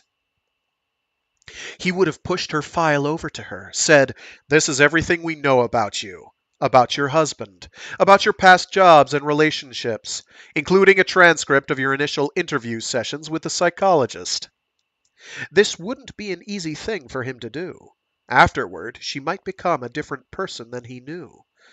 He might be letting Area X farther into the world in some odd way. He might be betraying his mother. She would make some remark about having outlasted him already, and he would reply that he didn't want to play games anymore, that Lowry's games had already made him weary. She would repeat the same line he had said to her out by the holding pond. Don't thank people for giving you what you should already have. I'm not looking for thanks, he would reply. Of course you are, she would say without reproach. It's the way humans are built. Human beings are built. You had her sent away? Said so quietly that Grace asked him to repeat it. You had formed too much of an attachment. You were losing your perspective. That wasn't your call. I am not the one who sent her away. What do you mean? Ask your supervisor, Control. Ask your cabal at Central. It's not my cabal, he said. Cabal versus faction. Which was worse? This was a record for not fixing. A record for being sent in only to be shut out. He wondered what kind of a bloodbath had to be occurring at Central right now. He took a long drag on the cigarette, stared out at the god-awful swamp, heard from a distance Grace asking him if he was all right, his reply of, "Give me a second." Was he all right? In the long line of things he could legitimately be not all right about, this ranked right up there. He felt as if something had been severed far too prematurely, that there had been much more to say. He tamped down the impulse to walk back inside and call his mother, because, of course, she must already know, and would just give him an amplified echo of what Grace had said, no matter how much this could be seen as Lowry punishing him. You were getting too close to her in too short a time. You went from an interrogation scenario to having conversations with her in her cell to chewing on sedge weeds while you gave her a guided tour of the outside of the building. In just 4 days. What would have come next, John? A birthday party? A conga line? Her own private suite at the Hilton? Perhaps a little voice inside starts to say, give her her files, Then he would have lied and said that wasn't true or fair, and she'd have fallen back on Grandpa Jack's offensive old-school line about fair being for losers and pussies, and he wouldn't be talking about Chory. Control would claim she was interfering with his ability to do the job she had sent him to do, and she'd counter with the idea of getting him transcripts of any subsequent interviews, which would be just as good. After which he might say, lamely, that's not the point, that he needed the support, and then he'd trail off awkwardly because he was on thin ice talking about support, and she wouldn't help him out, and he'd be stuck. They never spoke about Rachel McCarthy, but it was always there. So we should talk about division of duties, Grace said. Yes, we should, because they both knew she now had the upper hand. But his mind was elsewhere the whole time that Grace was massacring his troops before she left the courtyard. Grace would run most things going forward, with John Rodriguez abdicating responsibility for all but figurehead duties at the most important status meetings. He would resubmit his recommendations through Grace, leaving out the pointless ones, and she would decide which to implement and which not to implement. They would coordinate. That's like cooperate, but a completely different word. They would coordinate so that eventually his working hours and Grace's working hours overlapped as little as possible. Grace would assist him in making sense of the director's notes, and as he acclimated himself to the new arrangements, that would be his major responsibility. Although, in no way did Grace acknowledge that the director might be dead, or have gone completely off the tracks and hurtled through the underbrush over a cliff in her last days at the Southern Reach. even as she did acknowledge that mouse and plant were eccentric, and also accepted the ex post facto reality that he had already painted over the director's wall beyond the door.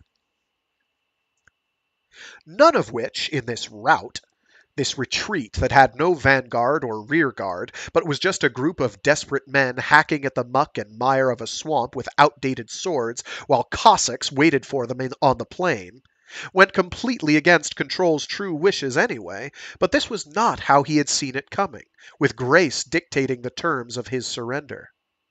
And none of which saved him from a kind of grieving, not at the power he was losing, but at the person he had lost.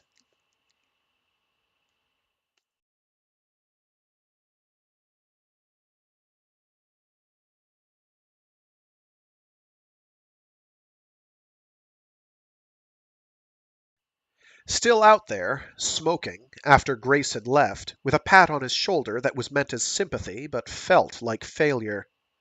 Even as he now counted her a colleague, if not quite a friend. Trying to resurrect the idea of the biologist, the image of her, the sound of her voice. What should I do now? I'm the prisoner, the biologist said to him from her cot, facing the wall. Why should I tell you anything? Because I'm trying to help you. Are you? Or are you just trying to help yourself? He had no answer to that. A normal person might give up. Wait, a normal person might give up. That would be very normal. Would you? He asked.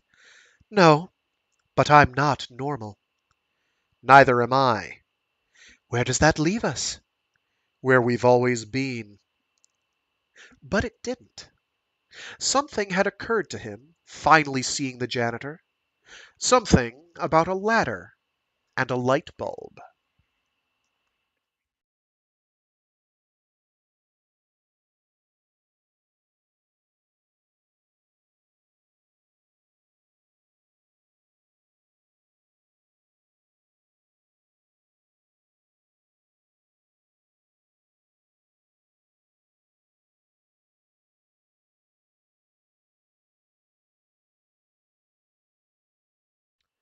Hold on to your butts. We're now getting into gear. You know that sound of a roller coaster going click click click click click click click click click click click click click for about I don't know, it's been 4 sessions before right now, so call it 8 hours up to the top of a hill. And that brief moment before free fall kicks in, we're hitting that brief moment. Not to spoil nothing or nothing, but yowza, things are gonna go quick. Like, we don't have many pages left in this bit, and oh boy, does everything happen. I'm gonna enjoy this. 023. Breakdown. Control found a flashlight, tested it out. Then he walked past the cafeteria that had by now become an irritating repetition, as if he had navigated across the same airport terminal for several days, while chewing the same piece of gum. At the door to the storage room, he made sure the corridor was clear, then quickly ducked inside. It was dark. He fumbled for the light bulb cord, pulled it. The light came on, but didn't help much. As he'd remembered, the metal shade above the bulb and its low position, just an inch or so above his head, meant all you could see were the lower shelves. The only shelves the janitor could reach, anyway. The only shelves that weren't empty, as the shadows revealed as his eyes adjusted. He had a feeling that Whitby had been lying. That this was the special room Whitby had offered to show him. If he could solve no other mystery, he would solve this one. A puzzle. A diversion. Had Lowry's magical interference hastened this moment, or postponed it? Slowly, the beam of his flashlight panned across the top of the shelves, then onto the ceiling, maybe 9 feet above him. It had an unfinished feeling, that ceiling, Irregular and exposed, of different shades, the wooden planks were crossed by an X of two beams, and appeared to have been built around the shelves. The shelves continued to rise, empty, all the way up to the ceiling, and then beyond. He could just see the gap where the next row of shelves continued, beyond the ceiling. After a moment more of inspection, Control noticed a thin, nearly invisible cut along the two beams that formed a square. A trap door? In the ceiling? Control considered that. It could just lead to an air duct or more storage space, but in trying to imagine where this room existed in the layout of the building, he had to take into account that it lay just opposite Whitby's favorite spot in the cafeteria, and that this meant, if the stairs to the third level lay between them, that there could be considerable space up above, tucked in under the stairs. He went to look for a ladder, found it, retractable, hidden in a back corner, under a tarp. He hit the bulb as he moved the ladder into position, dislodging dust, and the space came alive with a wild and flickering light. At the top of the ladder, he turned on his flashlight again, and, awkwardly, with his other hand, pushed against the ceiling at the center of the half-hidden square. This high, he could see that the ceiling was clearly a platform fitted around the shelves. The door gave with a creak. He exhaled deeply, felt apprehensive. The ladder rungs a little slippery. He opened the door. It fell back on its coil hinges smoothly, without a sound, as if just oiled. Control shone his flashlight across the door, then up to the shelves that rose another 8 feet to either side. No one was there. He returned to the central space, the far wall, and then the slant of a true ceiling. Faces stared back at him, along with the impression of vast shapes and some kind of writing. Control almost dropped the flashlight. He looked again. Along the wall and part of the ceiling, someone had painted a vast phantasmagoria of grotesque monsters with human faces. More specifically, oils splotched and splashed in a primitive style, in rich, deep reds and blues and greens and yellows, to form the approximation of bodies. The pixelated faces were blown-up security headshots of Southern Reach staff. One image dominated, extending up the wall and with the head peering down with a peculiar three-dimensional quality from the slanted ceiling. The others formed constellations around this image, and then much worried sentences and phrases existing in a rich patina of crossouts and paintovers and other markings, as if someone had been creating a compost of words. There was a border, too. A ring of red fire that transformed the ends into a two-headed monster, and Area X in its belly. Reluctantly, Control pulled himself up into the space, keeping low to distribute his weight until he was sure the platform could hold him. But it seemed sturdy. He stood next to the shelves on the left side of the room and considered the art in front of him.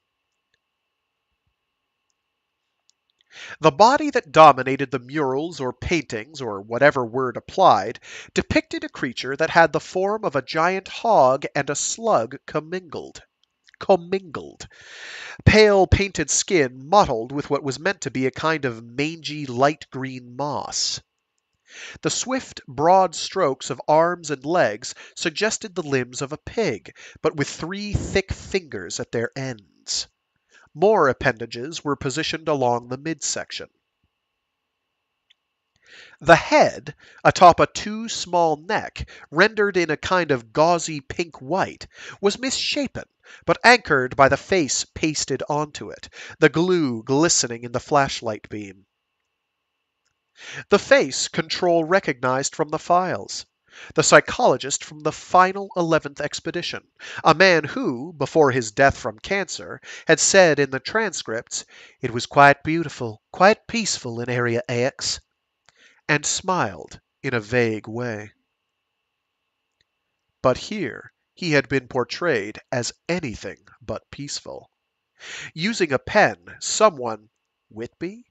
Whitby, had given the man a mask of utter, uncomprehending anguish, the mouth open in a perpetual O. Arrayed to the right and left were more creatures, some private pantheon, some private significance, with more faces he recognized. The director had been rendered as a full-on boar, stuffed with vegetation. The assistant director as a kind of stoat or ferret. Cheney as a jellyfish. Then he found himself. Incomplete. His face taken from his recent serious-looking mugshot, and the vague body of not a white rabbit but a wild hare, the fur matted, curling, half-penciled in, around which Whitby had created the outlines of a gray-blue sea monster, a whale-like leviathan, with purple waves pushing out from it, and a huge circle of an eye that tunneled out from his face, making of him a cyclops. No! We were fine! And then my muscles betrayed me. Da, da, da, da, da, da. Radiating from the monster body were not just the waves, but also flurries of unreadable words in a cramped, crabby scrawl. As surprising and disturbing walls went, it beat the director's office by quite a lot. It made his skin prickle with sudden chills. It made him realize that he had been half relying on Whitby's analysis to provide him with answers. But there were no answers here. Only proof that in Whitby's head was something akin to a sedimentary layer of papers bound by a plant, a dead mouse, and an ancient cell phone. Hi there, Mr. Froggy33. Thanks for tuning in. Via Twitch. On the floor opposite him, near the right-hand shelves, a trowel, a selection of paints, a stand that allowed Whitby to reach the ceiling. A few books. A portable stove. A sleeping bag, bundled up. Had Whitby been living here? Without anyone knowing about it? Or guessing but not wanting to really know? Instead, just foist off Whitby on the new director. Disinformation and obfuscation. Whitby had put this together over a fairly long period of time. He had patiently been working at it, adding to it, subtracting from it. Terroir. Control had been standing there with his back to the shelves for only about a minute. He had been standing there, not recognizing that there was a draft in the loft. He had been standing there without realizing that it wasn't a draft. Someone was breathing behind him. Someone was breathing on his neck.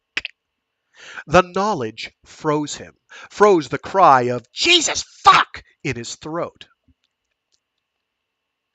He turned with incredible slowness, wishing he could seem like a statue in his turning. Then saw with alarm a large, pale, watery blue eye that existed against the backdrop of darkness or dark rags shot through with pale flesh, and which resolved into Whitby. Whitby, who had been there the entire time, crammed into the shelf right behind Control, at eye level, bent at the knees, on his side, breathing in shallow, sharp bursts, staring out, like something incubating, there on the shelf.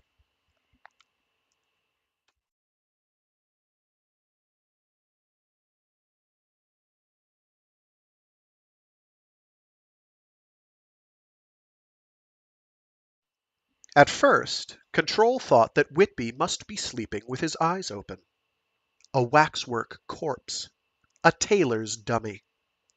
Then he realized that Whitby was wide awake and staring at him, Whitby's body shaking ever so slightly, like a pile of leaves with something underneath it, looking like something boneless shoved into a too small space. So close that Control could have leaned over and bit his nose or kissed it. Whitby continued to say nothing, and Control, terrified, somehow knew that there was a danger in speaking. That if he said anything that Whitby might lunge out of his hiding place. That the stiff shifting of the man's jaw hid something more premeditated and deadly. Their eyes locked, and there was no way around the fact that each had seen the other. But still Whitby did not speak, as if he too wanted to preserve the illusion. Slowly, Control managed to direct his flashlight away from Whitby, stifling a shudder, and with a gritting of teeth overrode his every instinct not to turn his back on the man. He could feel Whitby's breath pluming out. Then there was a slight movement, and Whitby's hand came to rest on the back of his head. Just resting there, palm flat against Control's hair. The fingers spread like a starfish and slowly moved back and forth. 2 strokes. 3. Petting Control's head. Caressing it in a gentle, tentative way. Control remained still. It took an effort. After a time, the hand withdrew, with a kind of reluctance.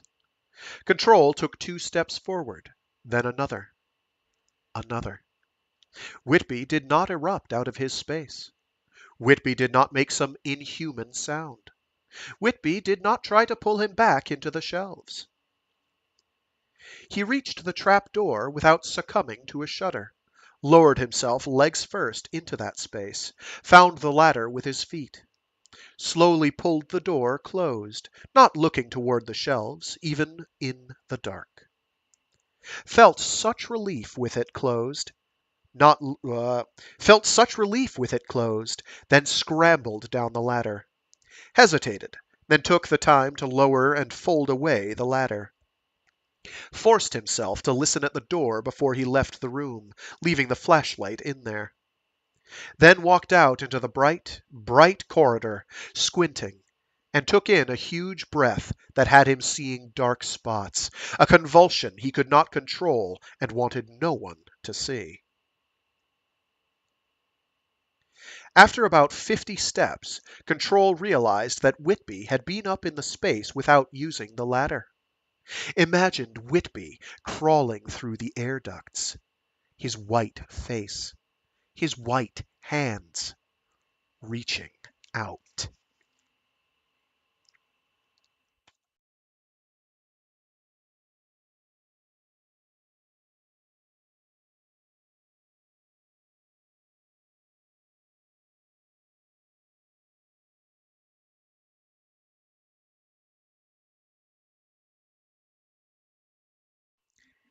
In the parking lot, Control bumped into a jovial apparition who said, "You look like you've seen a ghost."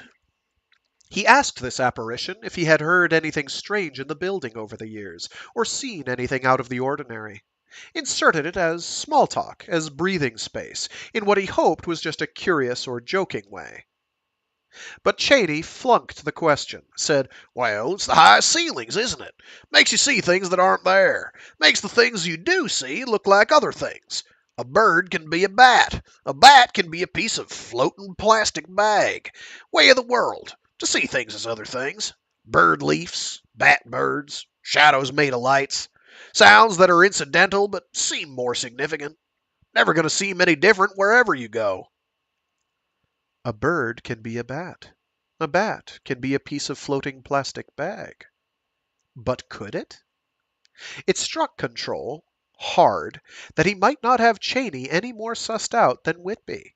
A hastily prepared facade that was receding across the parking lot, walking backward to speak a few more words at him, none of which Control really heard.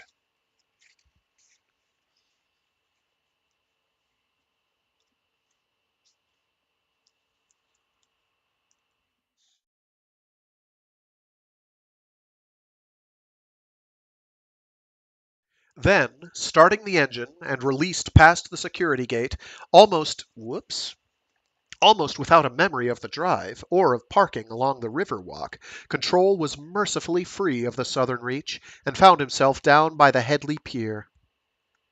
He explored the river walk for a while, so far inside his head that he didn't really see the shops or people or the water beyond. His trance, his bubble of no thought, was punctured by a little girl shouting, "You're getting here too late!" Relief when he realized she wasn't talking to him, her father walking past him then to claim her. Where he wound up was little better than a dive bar, but dark and spacious, with pool tables in the back. Somewhere nearby was the pontoon dock from his Tuesday jog. Up a hill lay his house, but he wasn't ready to go back yet. Control ordered a whiskey neat, once the bartender had finished being hit on by a good old boy who looked a little like an aging version of the first-string quarterback from high school. He was a smooth talker, but way too many neck folds, Control said, and she laughed, although he'd said it with venom. "I couldn't hear what he was saying. The waddles were too loud," she said. He chuckled, drawn out of his thoughts for a moment. What are you doing tonight, honey? Am I right that you're doing it with me? Imitating the man's terrible pickup line. "I'm sleeping tonight. Falling asleep now." "Me too," he said, still chuckling. But he could feel her gaze on him, curious, as she turned back to washing glasses. Their conversation hadn't been any longer than the ones he'd had with Rachel McCarthy so many years ago, or about anything more substantial. The TV was on low, showing the aftermath of massive floods and a school massacre, in between commercials for a big basketball series. Behind him, he could hear a group of women talking. "I'm going to believe you for now, because I don't have any better theories." "What do we do now?" "I'm not ready to go back. Not yet." "You prefer this place? You really do, don't you?" He couldn't have said why their chatter bothered him, but he moved farther down the bar. The divide between their understanding of the world and his, perhaps already wide, had grown exponentially in the last week. He knew if he went home, he'd start thinking about Whitby the Deranged. Except he couldn't stop thinking about Whitby anyway, because he had to do something about Whitby tomorrow. It was just a matter of how to handle it. Whitby had been at the Southern Reach for so long. Whitby had not hurt anyone at any point during his service for the Southern Reach. Service preamble to thinking about how to say, "Thank you for your service, for your many years. Now take your weird art and get the fuck out." Even as he had so many other things to do, and still no call from his mother about the director's house. Even as he nursed the wound of losing the biologist. The voice had said Whitby was unimportant, and remembering that, Control felt that Lowry had said it with a kind of familiarity, like how you'd dismiss someone you'd worked with for a length of time. Before leaving the Southern Reach for Headley, he had taken a closer look at Whitby's document on terroir. Found that when you did that, trained an eye that did not skim, it began to fall apart. That the normal-sounding subsection titles and the preambles that cited other sources hid a core where the imagination became unhinged, unconcerned with the words that had tried to fence it in, to guide it along. Monsters peered out with a regularity that seemed earned given the video from the first expedition, but perhaps not earned in the right direction. He stopped reading at a certain point. It was at a section where Whitby described the border as invisible skin, and those who tried to pass through it without using the door trapped forever in a stretch of otherwhere, hundreds of miles wide. Even though the steps by which Whitby had gotten to this point had seemed, for a time, sobering and deliberate. And then there was Lowry. He'd asked Cheney about Lowry in the parking lot, too, Cheney giving Control a rare frown. Lowry, come back here? Not now. Not ever, I would think. Why? A pause, like questing static on the line. Well, he's damaged. Saw things that none of us will hopefully ever see. Can't get close to it, can't escape it. He's found his appropriate distance, you could say. Lowry, creating a web of incantations, spells, whatever, could create more of a shield between himself and Area X, because he couldn't ever forget, either. Needing to see, but too afraid to look, passing his fear on to others. Whitby's distance much closer, his spells of a more visceral nature. By contrast, all of the ceaseless, restless notes from the director were staid, practical, stolid, and yet, in the end, ordering a Boilermaker after his shot to make his next shot go down easy, they were probably meaningless, as useless as Whitby's terroir that would never explain a goddamn thing, that amounted to a kind of religion, because even with all of her additional context, the director still had not found the answer, as far as he could tell. He rasped out a request for another drink. That would probably be his fate, to catalogue the notes of others and create his own, ceaselessly and without effect. He would develop a paunch and marry some local woman who had already been married once. They would raise a family in Headley, a son and a daughter, and on weekends he would be fully present with his family, work a distant memory that lay across the border known as Monday. They would grow old in Headley while he worked at the Southern Reach, putting in his hours and counting the years, the months, the days until retirement. They would give him a gold watch and a few pats on the back, and by then his knees would be shot from all the jogging, so he would be sitting down, and he'd be balding a little. And still he wouldn't know what to do about Whitby.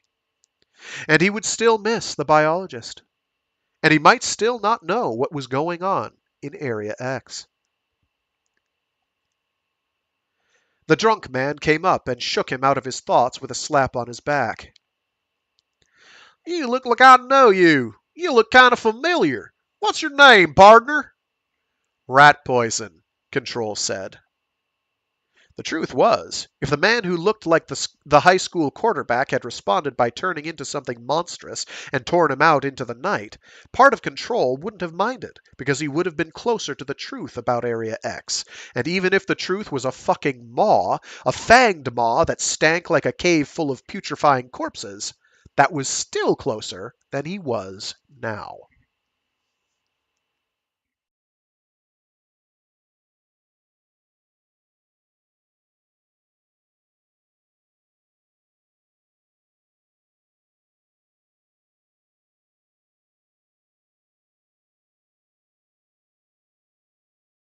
Zero, zero, X. When Control left the house on Tuesday morning, the director's Beetle phone lay on his welcome mat. It had returned to him. Looking down at it, hand on the half-open front door, he could not help seeing it as a sign. But a sign of what? Chori jumped past him and into the bushes while Control squatted down to get a closer look. Days and nights out in the yard hadn't helped it much. The grotesquerie of the thing. Some animal had gnawed at the casing and it was smeared with dirt and grass stains. Now it looked more like something alive than it had before. It looked like something that had gone exploring or burrowing and come back to report in. Under the phone, thankfully, was a note from the landlord. In a quivering scrawl she had written, "The lawn man found this yesterday. Please dispose of phones in the garbage if you are done with them." He tossed it into the bushes.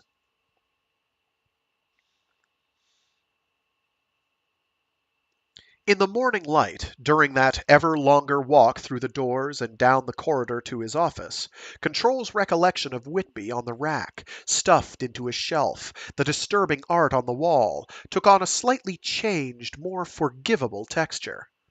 A long-term disintegration whose discovery had urgency to him personally, but for the Southern Reach was just one symptom of many ways to take Whitby out of the sinister file and place him under needs our help. Still, in his office, he wrestled with what to do about Whitby. Did the man fall under his jurisdiction or Grace's? Would she be resistant, slough it off, say something like, "Oh, that Whitby?" Maybe together, he and Grace would go up into Whitby's secret room and have a good laugh about the grotesqueries to be found there, and then jointly paint it all white again. Then they'd go have lunch with Cheney and Sue, and play board games, and share their mutual love of water polo. Sue would say, as if he'd already disagreed with her, "We shouldn't take the meaning of words for granted." And he would shout back, "You mean a word like border?" And she would reply, "Yes, that's exactly like what I mean. You get it. You understand." Followed by an impromptu square dance, dissolving into a chaos of thousands of glowing green ferns and black glittering mayflies gusting across their path. Or not.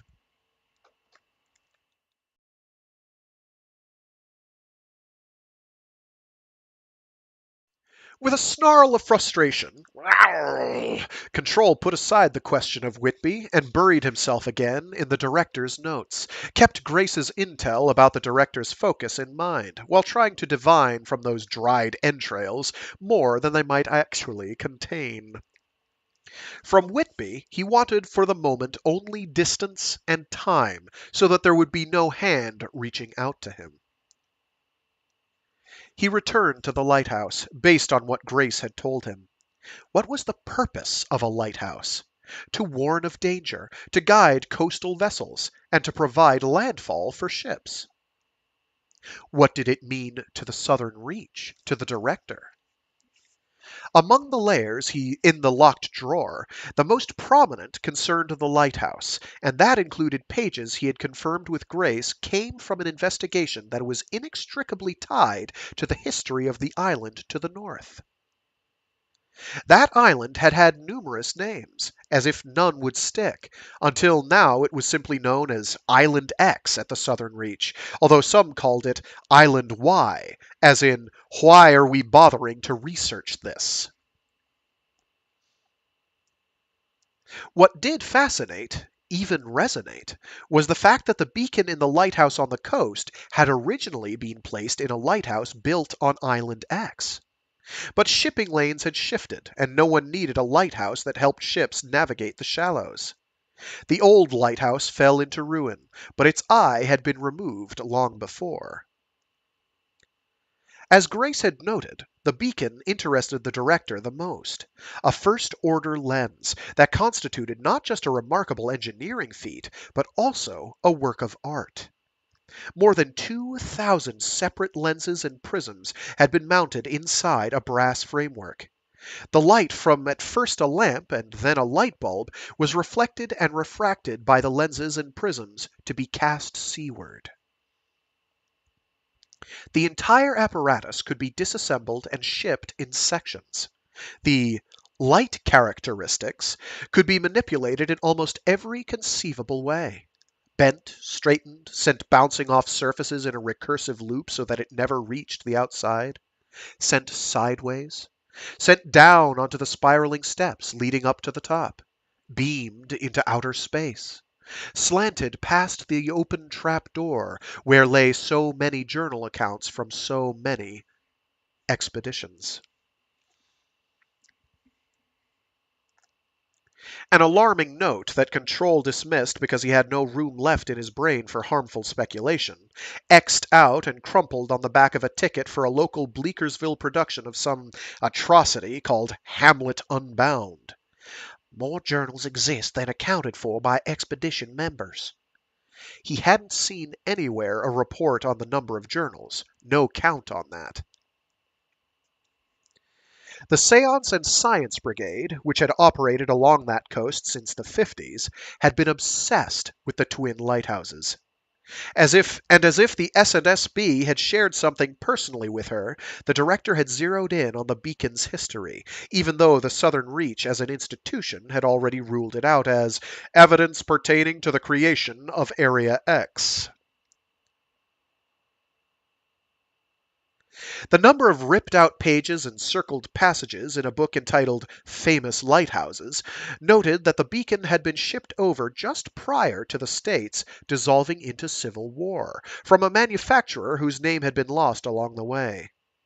The mysterious history included the beacon being buried in the sand to keep it away from one side or another, then sent up north, then appearing down south, and eventually popping up at Island X on the forgotten coast.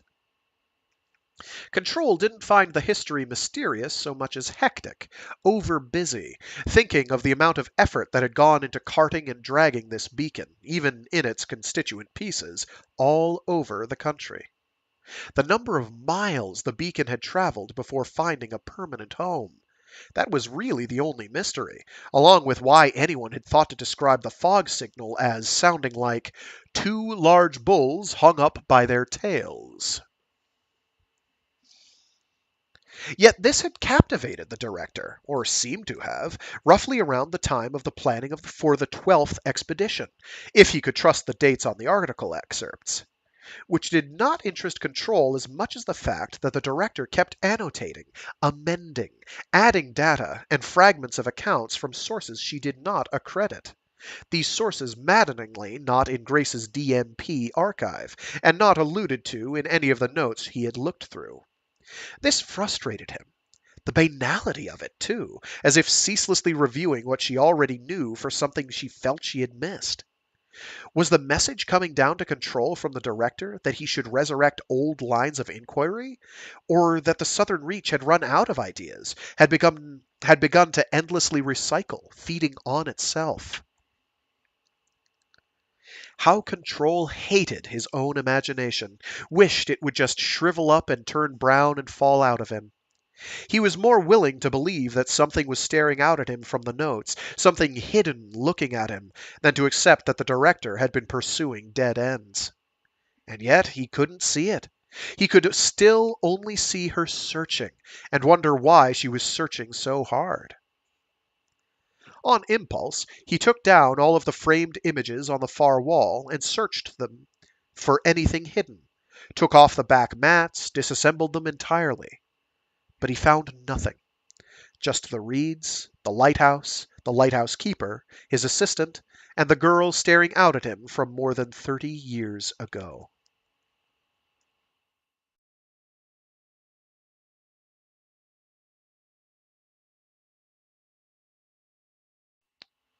Wordplay incoming. In the afternoon, he turned to Grace's DMP file, cross-checking it against the pile of notes. Which, because it was a proprietary program, meant that he was clicking Control, CTRL, to go from page to page. Control was beginning to seem the only control he actually had. Control only had one role, and it performed that role stoically and without complaint. He hit Control with ever more malice and force, even though every hour that he looked at the notes rather than dealt with Whitby seemed a kind of blessing. Every hour that Whitby didn't show his face, even though his car remained in the parking lot. Did Whitby want help? Did he know he needed help? Someone needed to tell Whitby what he had become. Could Grace tell him? Could Cheney?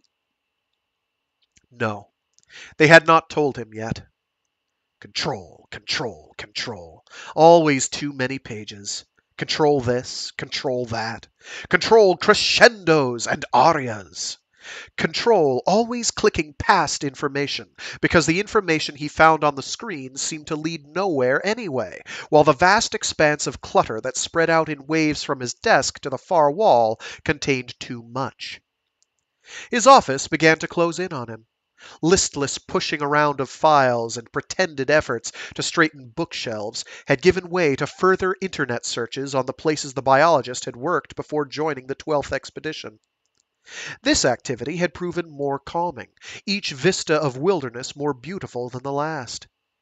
But eventually, the parallels to the pristine landscape of Area X had begun to encroach, and the bird's eye view of some of the photographs reminded him of that final video clip. He took a break around 5, then went back to his office for a while, after short, friendly conversations with Sue and Cheney in the corridor. Although Sue seemed flushed, talking a bit too fast for some reason, her aspect ratio skewed. Cheney's big catcher's mitt of a hand had rested on Control's shoulder for an uncomfortable second or two, as the man said, A second week, which is a good sign, surely. We hope you find it all to your liking. We're open to change. We're open to changes, if you know what I mean, once you've heard what we have to say, and how we say it. The words almost made sense, but somehow Cheney was off today, too. Control had had days like that. That left only the problem of Whitby. He hadn't seen him the whole afternoon, and Whitby hadn't responded to emails either. It felt important to get it over with, not to let it slide into Wednesday. The how had become clear to him, along with what was fair and what wasn't fair. He would do it in front of Cheney and in the science division, and leave Grace out of it. This had become his responsibility, his mess, and Cheney would just have to go along with his decision. Whitby would be forced to accept a leave of absence and psychiatric counseling, and with any luck, the strange little man would never return. It was late, already after 6. He had lost track of time, or it had lost track of him. The office was still a mess, corresponding to the contours of the director's brain, Grace's DMP files not changing those contours in any useful way. He took Whitby's Terroir manuscript with him, feeling that perhaps selective readings from it would convince Whitby of the problem. He again crossed the wide expanse of the cafeteria. The huge cafeteria windows gathered up the gray of the sky and pushed it down onto the tables, the chairs. It would rain again before long. The tables were empty. The little dark bird or bat had stopped flying and sat perched high up on a steel beam near the windows. There's something on the floor. Have you ever seen anything like that? Fragments of conversation as he passed by the door to the kitchen, and then a kind of sharp but faint weeping sound. For a moment it puzzled Control. Then he realized it must come from some machine being operated by the cafeteria staff. Something else had been gnawing at Control for much longer, as if he'd forgotten his wallet or other essential item when he'd left the house. But now it resolved, the weeping sound pushing it into his conscious mind. An absence. The rotting honey smell was gone. In fact, he realized he hadn't smelled rotting honey the entire day, no matter where he had been. Had Grace at least passed on that recommendation? He turned the corner into the corridor leading to the science division, kept walking under the fluorescent lights, immersed in a rehearsal of what he would say to Whitby, anticipating what Whitby might say back, or not say, feeling the weight of the man's insane manuscript. Control reached out for the large double doors. Reached for the handle. Missed it. Tried again. But there were no doors where there had always been doors before. Only wall. And the wall was soft and breathing under the touch of his hand. He was screaming, he thought, but from somewhere deep beneath the sea.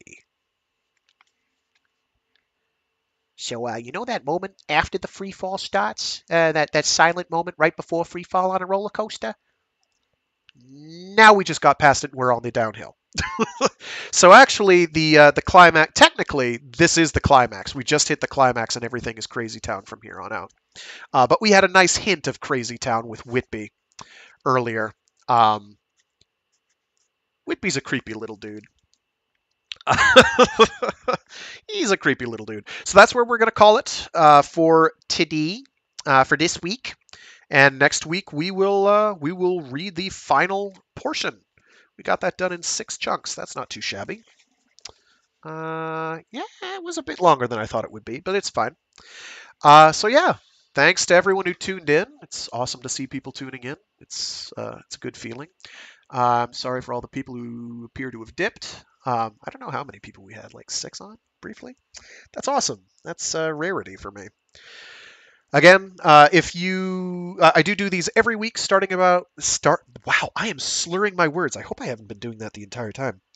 I do these every week at noon Eastern Standard Time. So if you need to go find a time zone converter for wherever you be, perfect, peachy, creamy keen. I realize that's a bizarre time to do that, to do streams, but that's when we're doing it.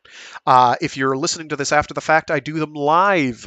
That's why they're, super unprofessional. But we try anyway, because we have fun here. When I say we, that's the royal we. I'm capitalizing that puppy. That's what I'm doing. That's what I'm doing. I'm royalty, damn it. I'm gonna treat myself like a king. You should treat yourselves like kings, queens, princesses, whatever you want to treat yourself like. You should occasionally do something nice for yourself. Don't let the misery of the world, perceived or otherwise, get you down for too long. Because, man, you can sometimes get yourself into a hole there and never crawl out. I have felt that myself from time to time. So we're all here for you, or something. Something, useful. Hopefully more useful than thoughts or prayers, which has always kind of driven me up a wall.